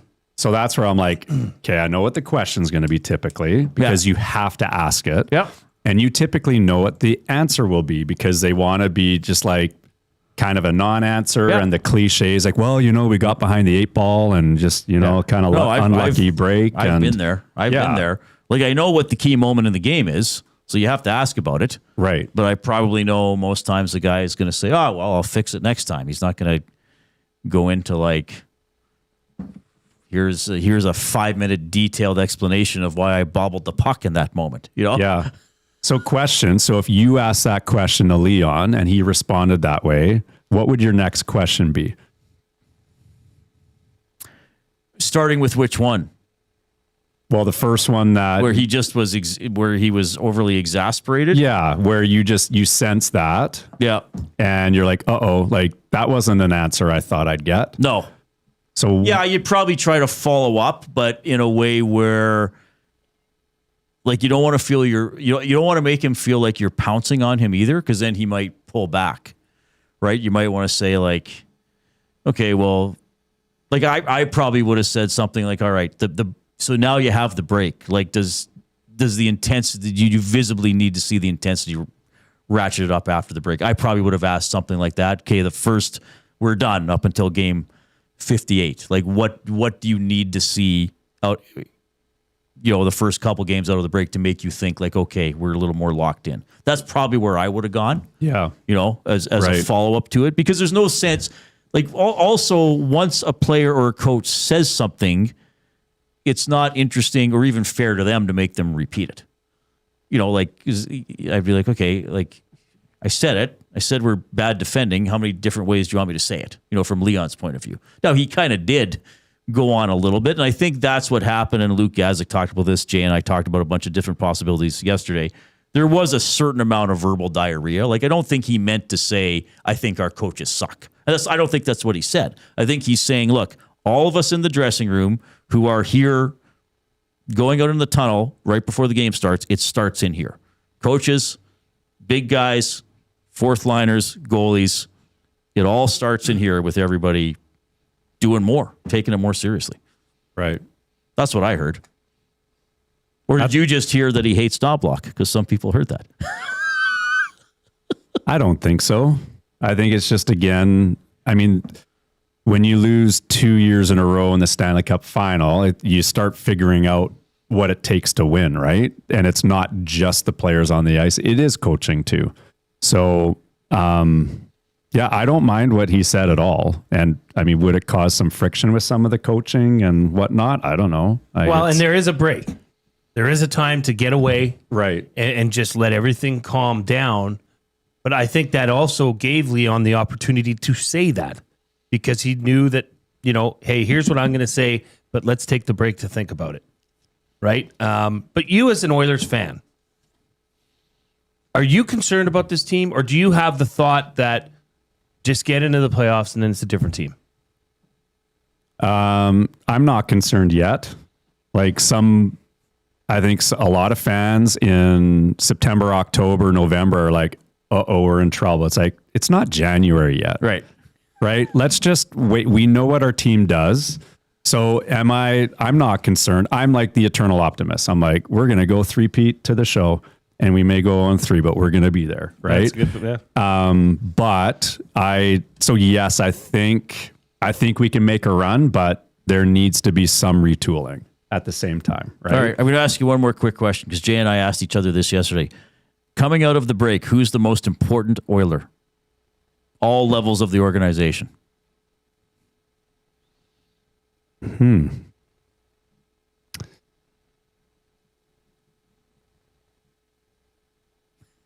That's a good question, actually. Okay, I'll tell you the answers we had. Jay said Stan Bowman.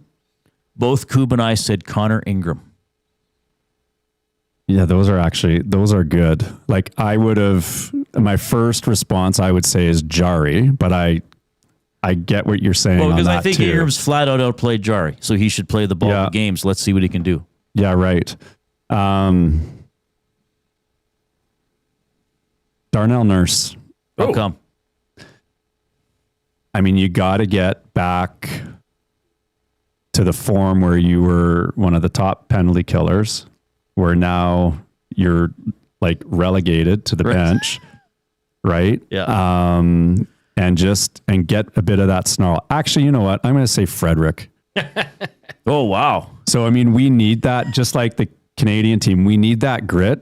Is he still at 3 points? Yes. Yeah, he's less than a point a month now. There's people in the press box that keep track of that. Not me. But. So $1 million a point. Yeah, about, yeah. Good job. No, really honestly, though, but for a player like that, and injuries aside, but that is, you talk about identity. So like Seattle Seahawks, we were talking about them on the break.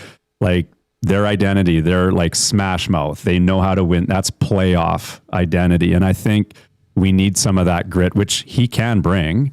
So I think we need some of that snarl. If you're not scoring, then just start mixing it up, start hitting, that type of thing. And I think that energy will just go up the line. So I gave you a few answers to that. No, that's good. That's very well done, Damon. Yeah. Excellent work as always. And then Connor McDavid. Yeah, he's relatively important. Yeah. All right, we're still going to do words of the... Did you bring a word for me? No? I got a word for you. Jay, okay, we'll do that next. We're going to do another break here. Edmonton Sports Talk presented by Play Alberta. Experience all the excitement of the casino in the palm of your hand.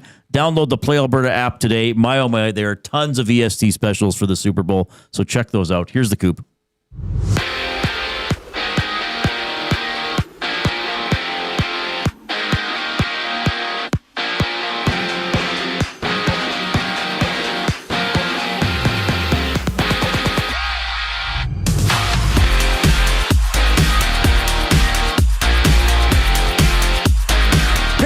are live in the NBA. It's the Heat up 13-2 over the Celtics with 8:20 left to go in the opening frame. At that same time, the Knicks and Pistons are tied at 6 aside. At 6 o'clock, tipping off, it's Pacers and Bucks going at it. After that, the Pelicans and Timberwolves hit the court. And for the Elks, they've officially signed Jacob Plamondon for next season. He's been with the club since being picked up 19th overall in the 2022 CFL draft. In Winnipeg, the Bombers have inked former Elk Jake Ceresna to a 2-year deal. He played 11 games last season for the Double E, being limited with a knee injury. Prosecutors have dropped a felony aggravated assault charge against Gavin McKenna following video review of an incident where McKenna allegedly struck a male in the face, resulting in injuries. The 18-year-old Whitehorse native is still facing misdemeanor charges, including simple assault, disorderly conduct, and engaging in fighting and harassment. For the Oil Kings, they're in action facing off against the Warriors at 7 from Rogers Place. Meanwhile, the Nadukes women's team plays host to the Broncos at 6. In Golden Bears hockey, it's the Thunderbirds in town. That's a 7 o'clock start from Claire Drake. They rematch tomorrow. Same time, same place. The words of the day for the Edmonton Public Library next on the Reid Wilkins Show. I'm Zachary Kubish, keeping you up to date. EST Afternoons. We've got some breaking news regarding the Canadian men's Olympic hockey team. Braden Point has been officially ruled out. And like most of the team that was selected a few months ago, I'm going to call it lazy pick. Seth Jarvis will be his replacement. Nothing against Seth Jarvis. He's a hell of a hockey player. I still think Scheifele's having a better season. Zach Hyman's having a better season. EST Afternoons, weekday afternoons 1 to 3, only on Edmonton Sports Talk. Your clear choice for Edmonton sports. At Firehouse Subs, our subs are freshly toasted, stacked high, and crafted to satisfy. Each sub is piled high with premium meats, melty cheese, and toasted to perfection. Firehouse Subs brings bold flavor to every bite, all served on a freshly toasted roll. But we're not just feeding Edmonton, we're fueling it. Dig into the brisket hat trick, piled with slow-smoked brisket and melty cheese. Or go to the Firehouse Subs fan favorite, the Hook and Ladder. Made to order with smoked turkey, honey ham, and Monterey Jack cheese on a perfectly toasted roll. With 15 Firehouse Sub locations across Edmonton and the greater area, it's easy to grab a hot and hearty sub close to home. Firehouse Subs. Hot, hearty, made to satisfy. You already know where you should go to watch the big game. Where else but River Cree Resort and Casino? Come out to the venue for the massive football watch party on February 8th. Doors open at 3:30 with kickoff at 4:30. Your $35 ticket includes reserved seating and an all-you-can-eat buffet. Or sit in a premium black leather throne of comfort with the VIP lounge package, just $70 a seat. Don't miss out on the football action. Buy your tickets now at rivercreeresort.com. Must be 18 plus. The road to the FIFA World Cup runs through Edmonton. See Canada Soccer's men's national team before they take on the world this summer. Canada versus Uzbekistan. June 1st, 7 p.m., Commonwealth Stadium. Tickets at Ticketmaster.ca. Hi there. If you're like me, you like to picture yourself in luxury, even though there's absolutely no way you could afford it. And if you can, well, even better. Thankfully, I picture myself in something that is luxury, but still absolutely affordable, like the all-new Mazda CX-90 from Park Mazda. With the new luxury features like facial recognition settings and quilted detail Napa leather seating, I can pretend to be comfortable with all of my proper settings activated without even touching a button, thanks to Mitch Lewicki and the great staff at Park Mazda. I like to picture Mitch Lewicki as a ninja fighting off evil samurai. Park Mazda, your dealer for life in Sherwood Park off Y Road, parkmazda.ca. Your brand deserves more than just a whisper, it deserves a buzz. At the Hive Product Marketing, they specialize in promotional products that bring the buzz. From eye-catching giveaways to unforgettable keepsakes, they got the perfect products to make your brand stand out and get noticed. Visit the Hive Product Marketing and let them create the buzz your business deserves. The Hive Product Marketing, the official merch partner of Edmonton Sports Talk. Visit them online at thehiveproductmarketing.com. Looking for a winning strategy for your retirement? Contact me, Joaquin Gage at K4 Financial, where expertise meets dedication. I will always look for a careful approach to your retirement, ensuring your financial future is secure. From tailored strategies to clear, actionable advice, I'm here to guide you every step of the way. Don't leave your future to chance. Get in touch with me, Joaquin Gage, today at k4financial.ca or email joaquin.gage@k4financial.ca to start planning for a brighter future and a more secure retirement.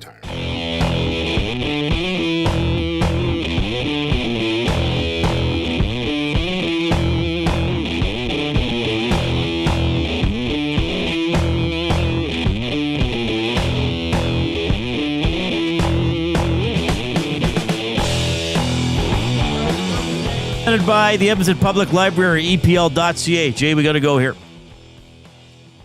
The word of the day. Just go. Word of the day. Sartorial. Sartorial. Sartorial. And this